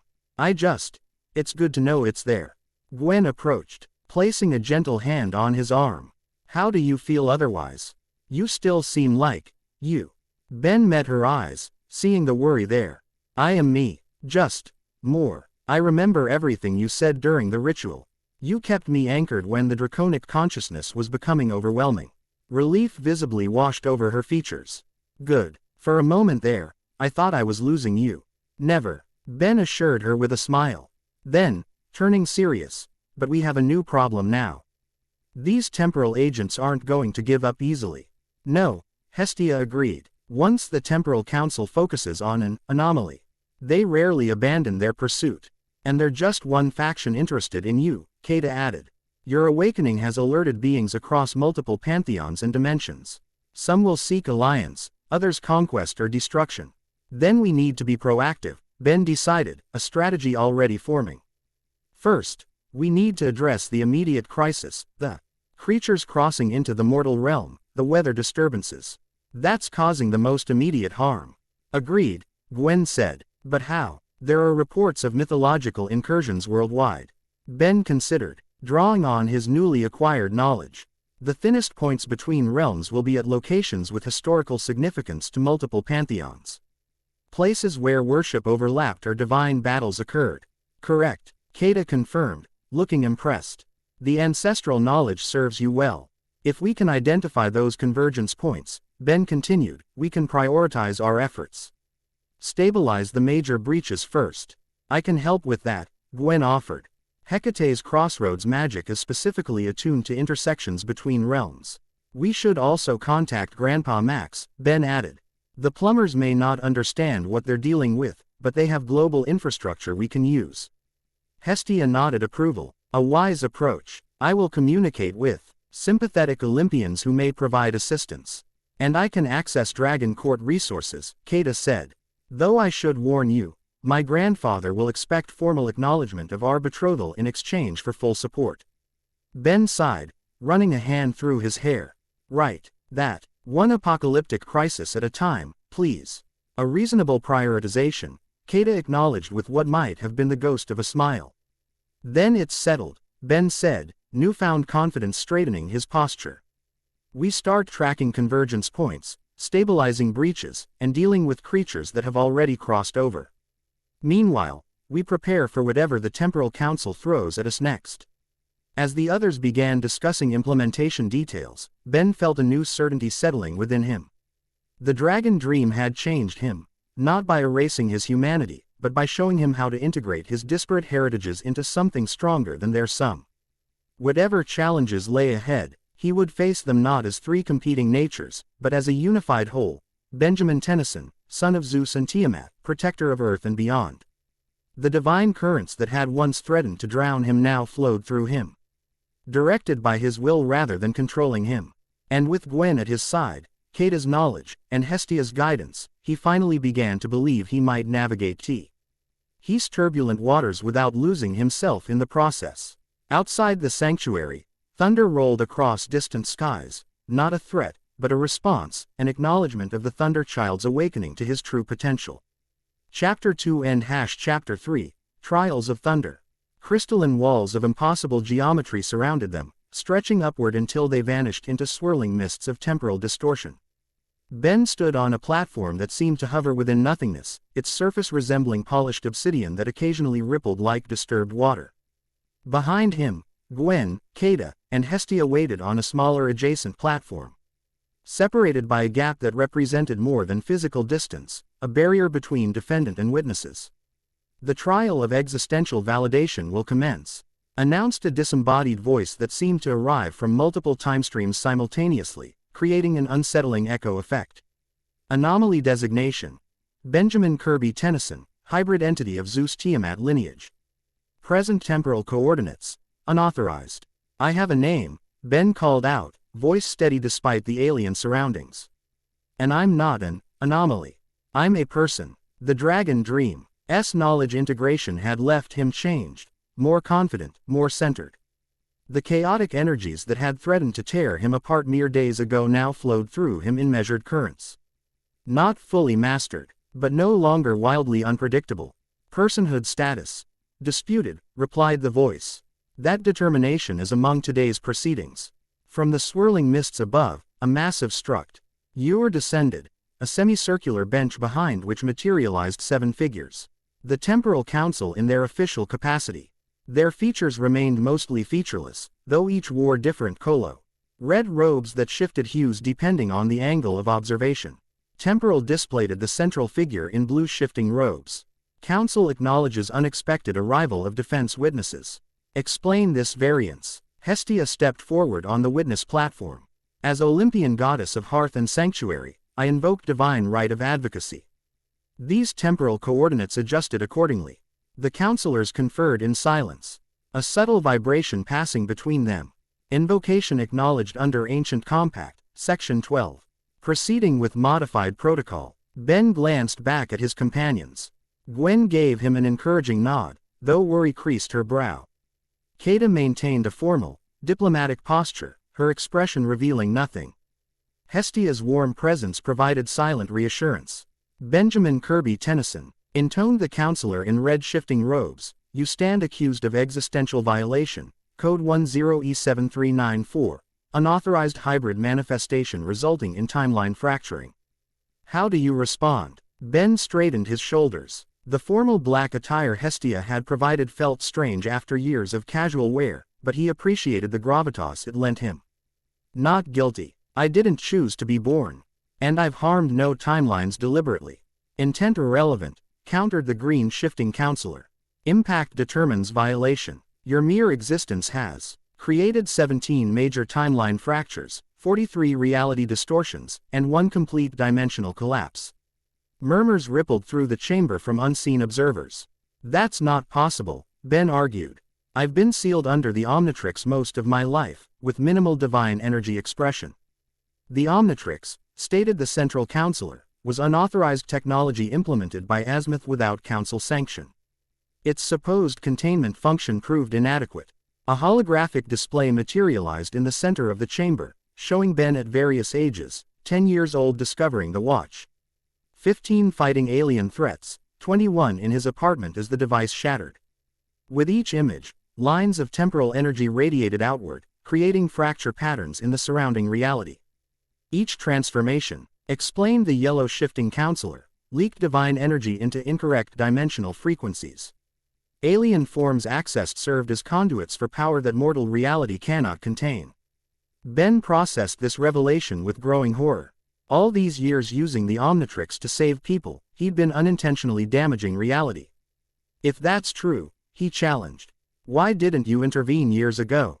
Why wait until now? Previous timeline calculations indicated 89.7% probability of your self-termination before maturity, replied the blue counselor with disturbing casualness. Divine mortal hybrids typically destabilize and collapse. Intervention deemed unnecessary until proven otherwise. The cold calculation behind those words struck Ben deeply. They had simply watched, expecting him to self-destruct, to die before becoming a greater problem. You were betting on my death, he stated flatly. Efficiency dictated observation rather than intervention. The counselor confirmed without a trace of remorse. Gwen stepped forward suddenly, silver-violet energy crackling around her hands. That's monstrous. You were monitoring a child, waiting for him to die. Emotional response noted. Irrelevant to proceedings, the central counselor dismissed her objection. The anomaly survived against statistical probability. Now consequences must be addressed. Ben felt anger rising, electricity crackling subtly between his fingers. He took a deep breath, centering himself as Kata had taught him. Losing control here would only prove their point. What exactly do you want from me? He asked, forcing his voice to remain level. 3 remediation options exist, replied the red counselor. First, voluntary essence separation, dividing your Zeus heritage, Tiamat heritage, and human components into discrete entities, ending the hybrid violation. You mean tearing me apart on a fundamental level, Ben translated. That's not happening. Second option, continued the counselor as though he hadn't spoken, temporal quarantine in a null reality pocket dimension, where your existence cannot affect established timelines.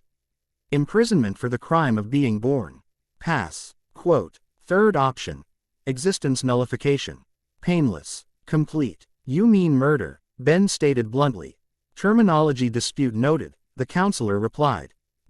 Say are the sanctioned options under Temporal Preservation Statute 5991B.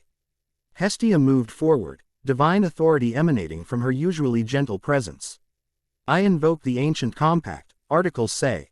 Then, no divine entity may be nullified without consensus among all affected pantheons.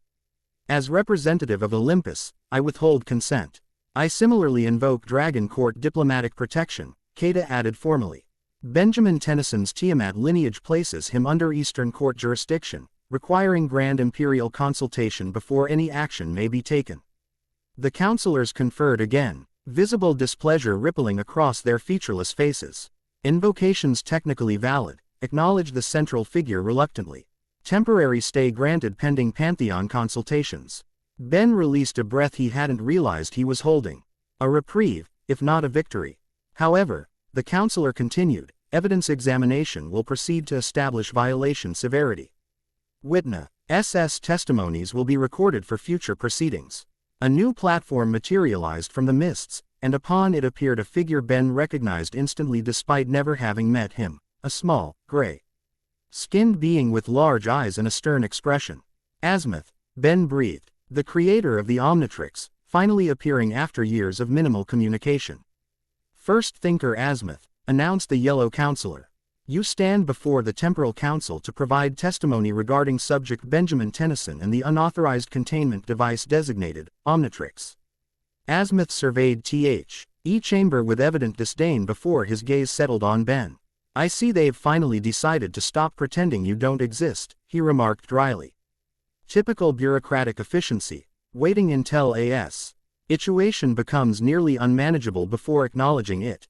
Witness will confine remarks to council inquiries, admonished the Red Counselor. Yes, Azimuth waved dismissively. Ask your Steins so we can move past this theatrical performance.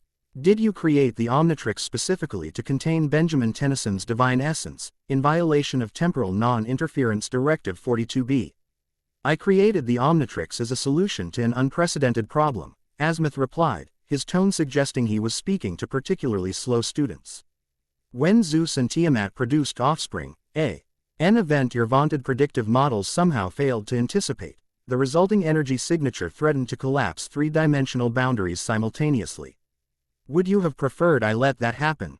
The counselors shifted uncomfortably. Alternative solutions existed within protocol, such as Azimuth challenged essence separation at birth, temporal suspension, controlled nullification, all of which would have violated the ancient compact's protection of divine offspring, Azimuth countered. The Omnitrix was a compromise solution that preserved the child's life while containing the divine energy until maturity could be reached. Zeus and Tiamat both consented to the arrangement. Ben listened intently, finally hearing the truth about his origin directly from the source. The Omnitrix was never alien technology, was it? He asked. Azimuth turned to him. Not in the way you understood it. The transformation capability was a necessary disguise, channeling your divine energy into alternative forms prevented dangerous accumulation while maintaining the illusion of extraterrestrial origin. The aliens you transformed into were a real species, but accessing them was secondary to the device's true purpose. Ben pressed. To buy time, Azimuth said simply. Time for your three natures to gradually harmonize rather than tear you apart. Time for the divine realms to adjust to your existence. Time for you to develop the wisdom to handle your inheritance responsibly. His expression softened slightly. Time for you to become Benjamin Tennyson before having to confront what else you might be. The simple honesty of this explanation struck Ben deeply. For years, he'd thought of the Omnitrix as a tool, a weapon, sometimes a burden. He'd never considered it have been protection, not just for the world from him, but for him from himself. Testimony establishes premeditated temporal manipulation, the Central Counselor declared, missing or ignoring the emotional weight of the exchange. Further witnesses will now be called to establish impact severity. A new platform emerged from the mists. Upon it stood a woman Ben had never seen before, tall and athletically built, with pale blonde hair cut in a severe bob and eyes the color of Arctic ice. She wore form-fitting silver-gray attire that resembled combat gear, with glowing blue circuitry patterns running across it. Her expression was cold, professional, and unmistakably hostile. Agent Serafina Winters, announced the Green Counselor. Temporal Enforcement Division, specialized in divine interference cases. Present your impact assessment. The woman stepped forward, her movements precise and controlled. Subject Benjamin Tennyson represents a Class 5 reality distortion nexus, she stated, her voice crisp as winter air. My investigation confirms 17 major timeline fractures directly attributable to his existence. She gestured, and holographic displays appeared showing various events from Ben's life. His first discovery of the Omnitrix, battles with significant aliens, key moments when the device malfunctioned. Each of these incidents released uncontained divine energy into mortal reality frequencies. Serafina continued. The cumulative effect has weakened dimensional boundaries throughout this sector, with potential catastrophic cascade failure if left unaddressed.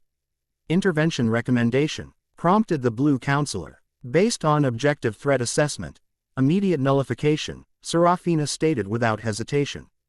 The longer this entity exists in uncontained form, the greater the risk of irreversible reality damage. That's a convenient conclusion, Gwen called out, unable to contain herself.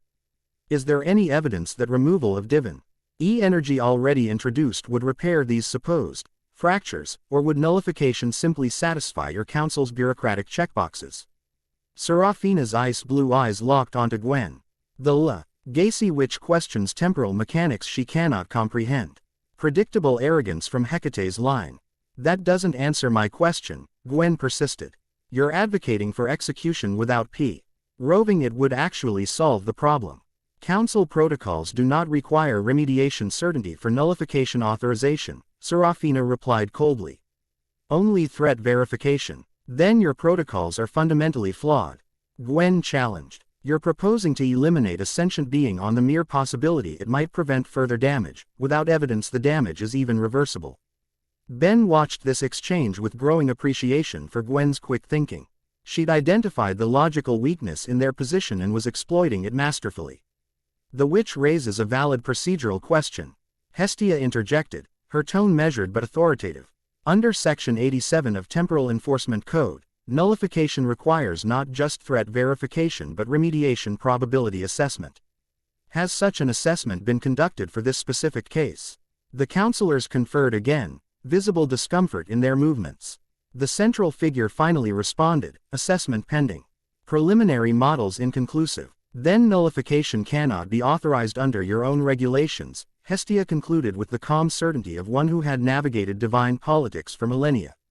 Serafina's expression hardened further. If that was possible, the entity's continued existence guarantees further damage. That fact is not in dispute. Agent Winters, Ben addressed her directly. You seem to have a personal stake in this. Your assessment isn't just professional, it's hostile. For the first time, Serafina's clinical demeanor cracked slightly. My assessment is based on observable data. And personal bias, Ben pressed, drawing on instincts that felt newly awakened. What's your real issue with me? Or is it not me specifically, but what I represent? A flicker of genuine emotion, rage quickly suppressed, crossed her features. My issue, as you put it, is with half-breed god spawn who destabilize reality through their mere existence. Particularly those carrying Zeus's bloodline. And there it was, something personal, something specific. Ben sensed an opening and pushed further. What did Zeus do to you? This line of questioning is irrelevant, interrupted the Red Counselor. Witness emotional state immaterial to assessment validity. On the contrary, Kata spoke up unexpectedly, witness bias directly impacts testimony reliability. Agent Winter's personal history with Olympians constitutes a significant conflict of interest in this case. Serafina's hands clenched at her sides, frost literally forming around her fingers. My mother was Chione, goddess of snow, she stated, each word precise and cold as an icicle. When Zeus tired of her, he ensured her exile from Olympus on fabricated charges. She was forced to the mortal realm, where she bore me, another anomaly, in your terminology. Unlike you, I've spent my existence cleaning up the messes divine interference creates, not adding to them. The revelation shifted something in the chamber's atmosphere.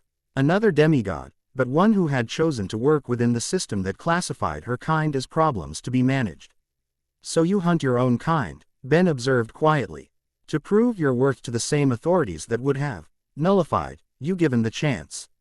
I preserve reality from divine chaos, Serafina corrected sharply. Something your protect. Existence has never required you to understand. I've been protecting Earth since I was 10 years old, Ben countered, anger flaring briefly. Against threats most humans couldn't even comprehend. Don't lecture me about responsibility. Quote, playing hero with a device that leaked divine radiation into dozens of timelines, Serafina scoffed. Your protection has caused more damage than you can possibly understand. Enough, declared the central counselor. Witness biases noted for record. Assessment data stands regardless of emotional factors. Ben felt frustration building. They were talking in circles, with the council seemingly determined to find him guilty regardless of arguments presented. He needed to change tactics. I'd like to present my own evidence, he announced suddenly. The counselors paused, apparently surprised by this request. What evidence could the anomaly possibly offer? Asked the yellow figure dismissively. My track record, Ben stated firmly. You've focused entirely on theoretical damage to timelines. What about the concrete good I've done? The lives I've saved, the invasions I've prevented. If you're conducting a full assessment of my impact, that has to count too. Positive actions irrelevant to violation determination, the Green Counselor stated. That's convenient, Ben challenged. You get to count all the supposed damage without acknowledging any benefits. What kind of trial only examines half the evidence? A subtle murmur ran through the unseen observers.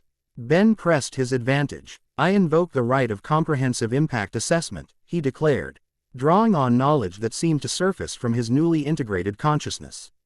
Under the ancient compact, Article 12, no divine or partial divine entity may egati. Consequences when positive contributions exist in equal measure. Hestia's eyes widened slightly, impressed by Ben's knowledge of divine law. The counselors conferred again, visible agitation in their movements. Invocation technically valid, the central figure finally acknowledged reluctantly. Comprehensive assessment required before final determination. Victory, small but significant. Ben felt a surge of confidence. Furthermore, he continued, I request temporal visualization of key intervention points where my actions prevented greater timeline damage. Without waiting for permission, Ben focused his divine energy, not in an offensive display, but in a controlled manifestation of memory. The chamber's center filled with golden light that resolved into three-dimensional scene. From Ben's past, stopping the hybrid invasion that would have exterminated all life on Earth, preventing Egregor from absorbing the powers of 5 alien species and rupturing the fabric of the universe, defeating Multruant, the rogue Chronosapian whose plans would have collapsed all timelines into one. Each of these events, Ben narrated as the images played out, represented extinction threats not just to Earth but to multiple dimensions. My intervention, using the very powers you're now condemning, prevented timeline collapse far greater than any damage my existence might have caused. The council members watched silently, unable to dismiss the evidence before them. Additionally, Ben continued, gaining momentum, the Omnitrix's alien transformations served an unintended but crucial purpose. They allowed me to channel divine energy constructively rather than destructively. Without that outlet, the power would have manifested in far more chaotic ways. Azimuth nodded, a hint of pride crossing his features. The boy understands better than I anticipated. Yes, counselors, the transformation function created a controlled expression pathway. Without it, the divine energy would have erupted randomly, causing precisely the damage you claim to prevent. And now that the Omnitrix is gone, Serafina challenged, recovering her composure. What controls your power now, God Spawn? Ben met her icy gaze steadily. I do. Through training, through discipline, through the integration of my three natures into something balanced. To demonstrate, he allowed a control-A-D manifestation of his divine aspects, subtle scales appearing along his jawline, a corona of blue-white lightning dancing across his shoulders, his eyes shifting to reptilian slits glowing with inner light.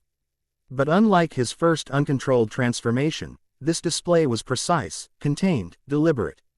I am not a mistake to be erased or a problem to be solved, Ben stated, his voice resonating with newfound authority. I am exactly what I was meant to become, a bridge between worlds, a protector across dimensions. My existence may not fit your regulations, but it serves a purpose your temporal models can't quantify. The chamber fell silent as his words hung in the air. Even Serafina seemed momentarily at a loss for counter-argument. After what felt like an eternity, the central counselor spoke. The council will recess to evaluate all testimony and evidence. Comprehensive impact assessment will be conducted as required by invocation. Temporal suspension of proceedings authorized. The counselors vanished, leaving the chamber in momentary limbo. The platforms remained, but the mist surrounding them stilled, as though time itself had paused. They've placed us in a temporal bubble while they deliberate, Kata explained, approaching Ben now that the formal separation had dissolved. It could be moments or years from their perspective. That was impressive, Gwen said, joining them. Where did you learn about the ancient compact? Dragon memory, Ben explained, the manifestation of his divine aspects fading as he relaxed. It's like having a library in my head that I can access when needed. Still getting used to it. You wielded it effectively, Hestia commented, approval warming her voice. Many gods with millennia of experience struggle with divine law's complexities. Don't celebrate prematurely, Azimuth cautioned, his platform having drifted to join theirs. The council rarely reverses its initial determination. At best, you've bought time. Time is all I asked for, Ben replied. A chance to prove my existence isn't the catastrophe they claim. Seraphina's platform also drifted closer, though she maintained a distinct separation. You're either remarkably confident or dangerously naive, she observed coldly. The council doesn't care about your heroics or your principles. They care about regulation and containment. Then their perspective is flawed, Ben stated simply. And eventually, that flaw will be their undoing. Bold words from someone one step away from nullification, Seraphina remarked, though something in her tone had shifted, less dismissive. More evaluative. Agent Winters, Gwen addressed her directly, your assessment focused entirely on potential risks. Did you actually investigate any positive timeline impacts from Ben's interventions? A slight hesitation. My assignment parameters didn't require positive impact assessment. Convenient directive, Kata observed, almost as though the conclusion was predetermined. Seraphina's eyes narrowed. The council doesn't manipulate evidence. Perhaps not intentionally, Hestia suggested gently. But systems built to identify threats often become blind to benefits. It's an ancient pattern in bureaucracies, divine or otherwise. Before Seraphina could respond, the temporal bubble shimmered, indicating the council's return. Everyone resumed their formal positions as the 7 figures rematerialized above them. Comprehensive impact assessment completed, announced the central counselor. Results. Inconclusive. Positive timeline interventions. Balance negative disruption factors within acceptable margin of error. Ben released a breath he hadn't realized he was holding. Not victory, but not defeat either. Given assessment results, continued the counselor. Immediate nullification authorization withheld. Alternative remedy required. We propose monitoring rather than containment, Hestia suggested quickly. Allow Benjamin to continue his development under divine supervision from multiple pantheons. Regular assessment reports can be provided. The counselors conferred briefly. Proposal considered inadequate. Monitoring with T constraint presents unacceptable risk profile. Then I'll accept constraint, within reason, Ben offered, seeing an opportunity for compromise. Assign an observer, someone who reports to you but I isn't blindly biased against my existence. The counselors turned toward Seraphina, who straightened perceptibly. Agent Winters has relevant expertise and divine heritage understanding. Assignment logical. Seraphina's expression revealed momentary surprise before returning to professional neutrality. I accept the assignment under protest. My assessment recommendation stands. Noted, replied the blue counselor. Agent Winters will monitor subject Benjamin Tennyson, reporting dimensional stability metrics at regular intervals. Any significant deterioration will trigger immediate council reconvention. I have conditions, Ben stated, seizing the moment. First, I'm not a prisoner. I retain freedom of movement and action, particularly in defense of Earth and other realms. A pause. Condition accepted with limitations. Dimensional transit requires prior notification. Second, my companions remain unhindered in their activities and support. Another pause. Accepted for non-intervention activities. Divine realm manipulation will require documentation. Third, Agent Winters operates as an observer, not a controller. She reports but doesn't interfere unless actual timeline damage is occurring. This condition produced longer deliberation before a reluctant, accepted with emergency override provision. Ben nodded. Promise. Then we have an agreement. Provisional resolution recorded, declared the central counselor. Subject Benjamin Tennyson remains on existential probation pending long-term impact determination. Agent Winters authorized as designated monitor with specified constraints. Dimensional stability remains primary directive. This council session is concluded, announced the red counselor. Temporal coordinates will realign upon exit. Crystalline chamber began dissolving around them, reality shifting back toward normal space-time. As the transition occurred, Ben caught Seraphina's gaze one last time, her ice blue eyes studying him with calculation, resentment, and something harder to identify. Perhaps reluctant curiosity. Then everything blurred, and they were standing in Hestia's sanctuary once more, as though no time had passed since their departure. Well, Gwen broke the silence. That was intense. Indeed, Kata agreed, smoothing her formal attire. Though the outcome was better than anticipated. Don't be too confident, Azimuth cautioned. Now physically present rather than just an image. You've won a reprieve, not exoneration. The Council rarely abandons a classification once established. But they can be made to reconsider with sufficient evidence, Hestia pointed out. Benjamin handled himself admirably. Ben felt drained but satisfied. Where's Serafina? Shouldn't our new monitor have arrived with us? As if on cue, a swirl of frigid air materialized in the center of the room, coalescing into Serafina's form. She surveyed the sanctuary with clinical detachment before focusing on Ben. Temporal transit complete. Monitoring assignment commenced, she stated formally. Establish parameters for observation protocol. How about starting with basic courtesy? Gwen suggested with thinly veiled irritation. Like, hello, or, thank you for not being nullified. Serafina's expression remained impassive, social niceties inefficient for professional relationship. Yet they're custo. Marry when you're essentially moving into someone's home, Hestia noted mildly. Which I assume is your intention, given the assignment. Proximity maximizes monitoring accuracy, Serafina confirmed. Great, Ben sighed. From divine trial to divine parole officer. My life just keeps getting more interesting. You're interesting. Life threatens reality stability, Serafina reminded him coolly. My presence ensures accountability. Actually, Azimuth interjected, your presence fulfills a bureaucratic requirement that allows the Council to claim they've taken action. The real safeguard is Benjamin's own developing control. Serafina's eyes narrowed at the diminutive being. First thinker Azimuth. Your unauthorized technology created this situation. My unauthorized technology, prevented 17-dimension collapse scenarios during the subject's developmental phase, Azimuth countered. A fact conveniently omitted from your assessment reports. Stop.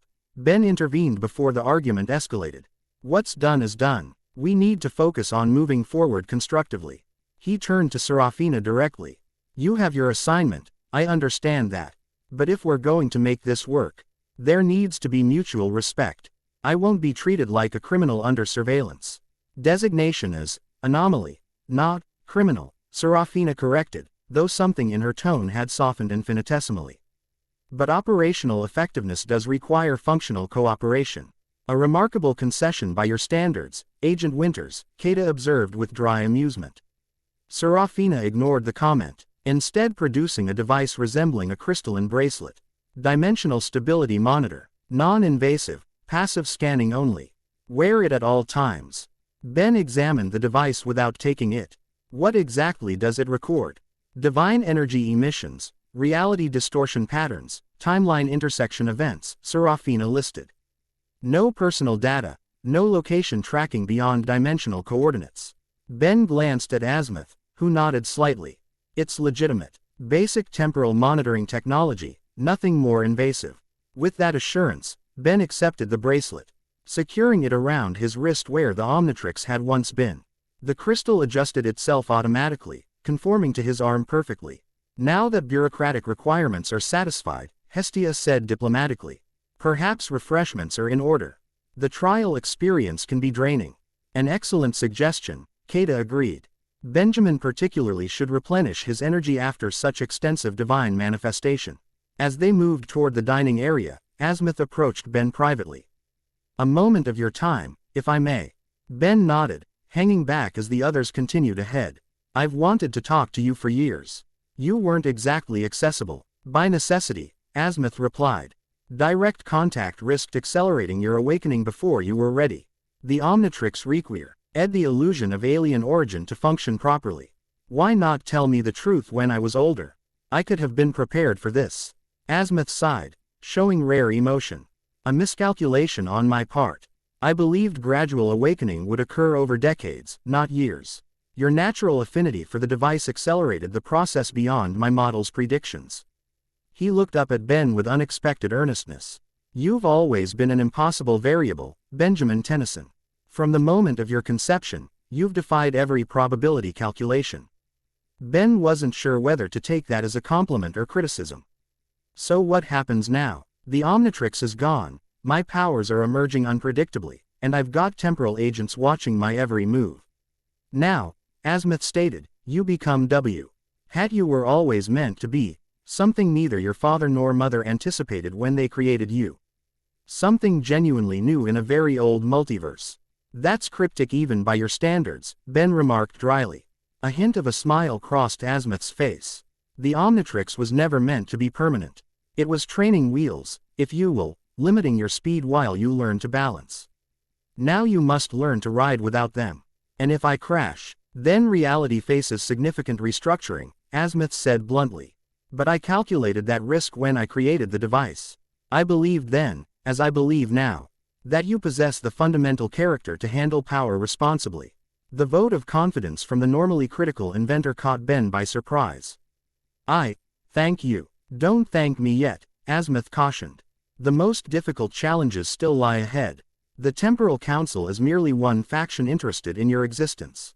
Others will be less bureaucratic and more direct in their approaches. You mean they'll try to kill me rather than filing paperwork first? Precisely. Azimuth produced a small device from within his robes.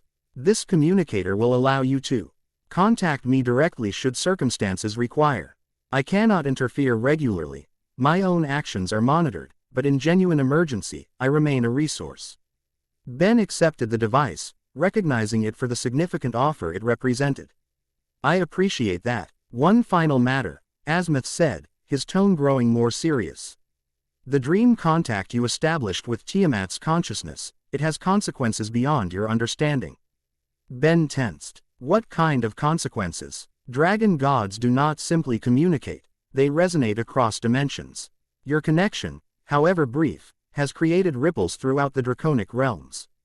The Dragon Emperor is now fully aware of your awakening. Is that bad? It's complicated, Azimuth hedged.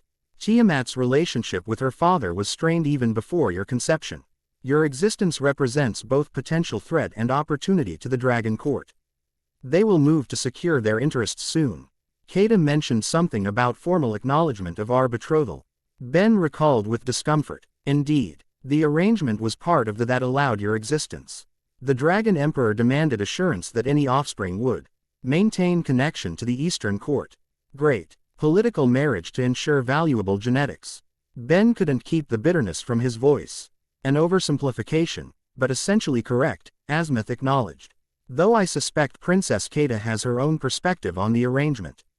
Before Ben could pursue that concerning thought, a crash from the dining room interrupted their conversation. They hurried to join the others, finding a tense tableau. Gwen and Serafina facing off, magical energy crackling around Gwen's hands while frost formed around Serafina's. Between them stood Kata, who had apparently intervened physically to prevent escalation. What happened? Ben demanded. A difference of opinion regarding your supervision requirements, Hestia explained diplomatically from the sidelines. She wants to implement a dream monitoring protocol, Gwen elaborated, anger evident in her voice. Invasive surveillance of your subconscious. Standard procedure for entities with dimensional manipulation potential, Serafina stated coldly. Dream states often precede reality distortion events. Absolutely not, Ben declared firmly. My dreams are private. That's C. Crosses the line between monitoring and invasion. Dimensional stability supersedes privacy concerns, Serafina insisted, though with less conviction than before. Then we have our first impasse, Ben observed. And since the council specified you as observer, not controller, I'm exercising my right to refuse. Serafina's expression tightened, but she didn't immediately counter his assertion. Refusal noted. Alternative monitoring protocols will be considered. The tension in the room eased slightly as Gwen allowed her magical energy to dissipate. Serafina likewise reabsorbed the frost around her hands, though the temperature remained noticeably cooler near her. Perhaps we should establish clear boundaries now, Hestia suggested, to prevent future misunderstandings. Agreed, Kata said, stepping back now that immediate conflict seemed averted. Structured protocols benefit all parties. As they began discussing specifics, Ben noticed the subtle dynamics emerging between the women in the room. Gwen positioned herself protectively near him, while Kata maintained a diplomatic but watchful presence. Serafina observed everyone with clinical detachment that couldn't quite mask her underlying hostility. Hestia moved between groups, her natural role as mediator asserting itself. It struck Ben suddenly that his life had become exponentially more complicated, not just because of his divine heritage, but because of the complex web of relationships forming around him. Each woman represented different interests, different connections to his new reality, and navigating those relationships would be as challenging as mastering his emerging powers. First rule, Ben stated, cutting through the ongoing discussion: everyone treats everyone with basic respect. No exceptions, no matter what pantheon or organization you represent. The simple declaration paused the debate, drawing everyone's attention. Second, he continued with newfound confidence, we focus on actual problems, not theoretical ones. Earth is experiencing real mythological incursions right now. People are in danger. That takes priority over divine politics and bureaucratic requirements. The incursions are symptoms of your uncontained divine signature, Serafina pointed out, though without her earlier accusatory tone. Then helping me control it properly serves your monitoring goal, Ben countered reasonably. Constructive training rather than restrictive supervision. Azimuth nodded approvingly. A logical approach. Stability through mastery rather than suppression. Third rule, Ben concluded, we work as a team, leveraging everyone's strengths. Gwen's magical expertise, Kata's draconic knowledge, Hestia's divine wisdom, Serafina's temporal understanding. Even your monitoring can be useful if applied constructively. Quote, the proposal hung in the air, simple yet transformative in its implications. Instead of factions with competing agendas, Ben was suggesting unified purpose despite their differences. Hestia was the first to nod agreement. Wisdom beyond your years, Benjamin. The hearth gathers diverse elements into harmonious whole. Eastern Court diplomatic protocol laws for collaborative monitoring arrangements, Kata conceded, formal language barely masking her approval. Gwen smiled slightly. Always the hero, trying to build teams out of rivals. Some things never change. All eyes turned to Serafina, whose expression remained impassive. After a measured silence, she stated, operational efficiency would increase under collaborative framework. Acceptable modification to standard protocol. It wasn't enthusiastic endorsement, but coming from her, it represented significant concession. Then it's settled, Ben declared with more confidence than he truly felt. Team, whatever we're calling ourselves, we tackle the mythological incursions first, which helps stabilize the dimensional boundaries, which satisfies the Council's concerns. Everyone wins. A considerable simplification of extraordinary complexity, Azimuth observed dryly, but essentially sound as an operational framework. Sometimes simplification is exactly what complexity needs, Hestia noted with warm approval. Now, shall we finally enjoy those refreshments? Divine trials tend to stimulate the appetite. As they gathered around the table, Ben found himself at the center of a configuration that would have been unimaginable days earlier. A goddess, a dragon princess, a legacy witch, a temporal agent, and the universe's greatest inventor, all focused on him with varying degrees of support, skepticism, and evaluation. His entire existence had been deemed a cosmic anomaly, yet somehow he'd negotiated its continuation. The trial had been merely the first challenge in what promised to be an increasingly complex journey toward understanding his true nature and purpose. Ben caught Gwen watching him with an expression that mixed pride with concern. When their eyes met, she offered a small, private smile that somehow grounded him amid all the cosmic complications. Whatever else changed, whatever new identities and responsibilities emerged, that connection remained. His anchor to humanity, his reminder of who Gwen Tennyson was beneath the divine heritage and dimensional significance. Outside the sanctuary, thunder rolled across distant skies, not random weather, but a sign. Somewhere on Olympus, Zeus had felt the proceedings. The father who had hidden his son for protection and politics alike now knew that hiding was no longer possible. The age of secrecy had ended.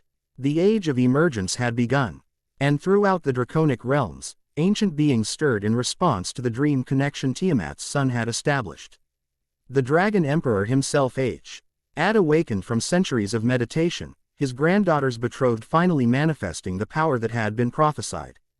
Across the divine realms, pantheons positioned themselves for the coming change, some with anticipation, others with dread. The son of thunder and scales had defended his right to exist before the temporal council. The next trial would not be argued with words but tested in fire and blood. Gwen Tennyson, once merely a human hero with an alien device, now stood at the crossroads of divine destiny. The path forward would demand integration of all he had been with all he might become, a transformation more profound than any the Omnitrix had ever granted him. Chapter 3 End. The End. I hope you enjoyed this episode. Remember to subscribe and like this video. See you in the next video.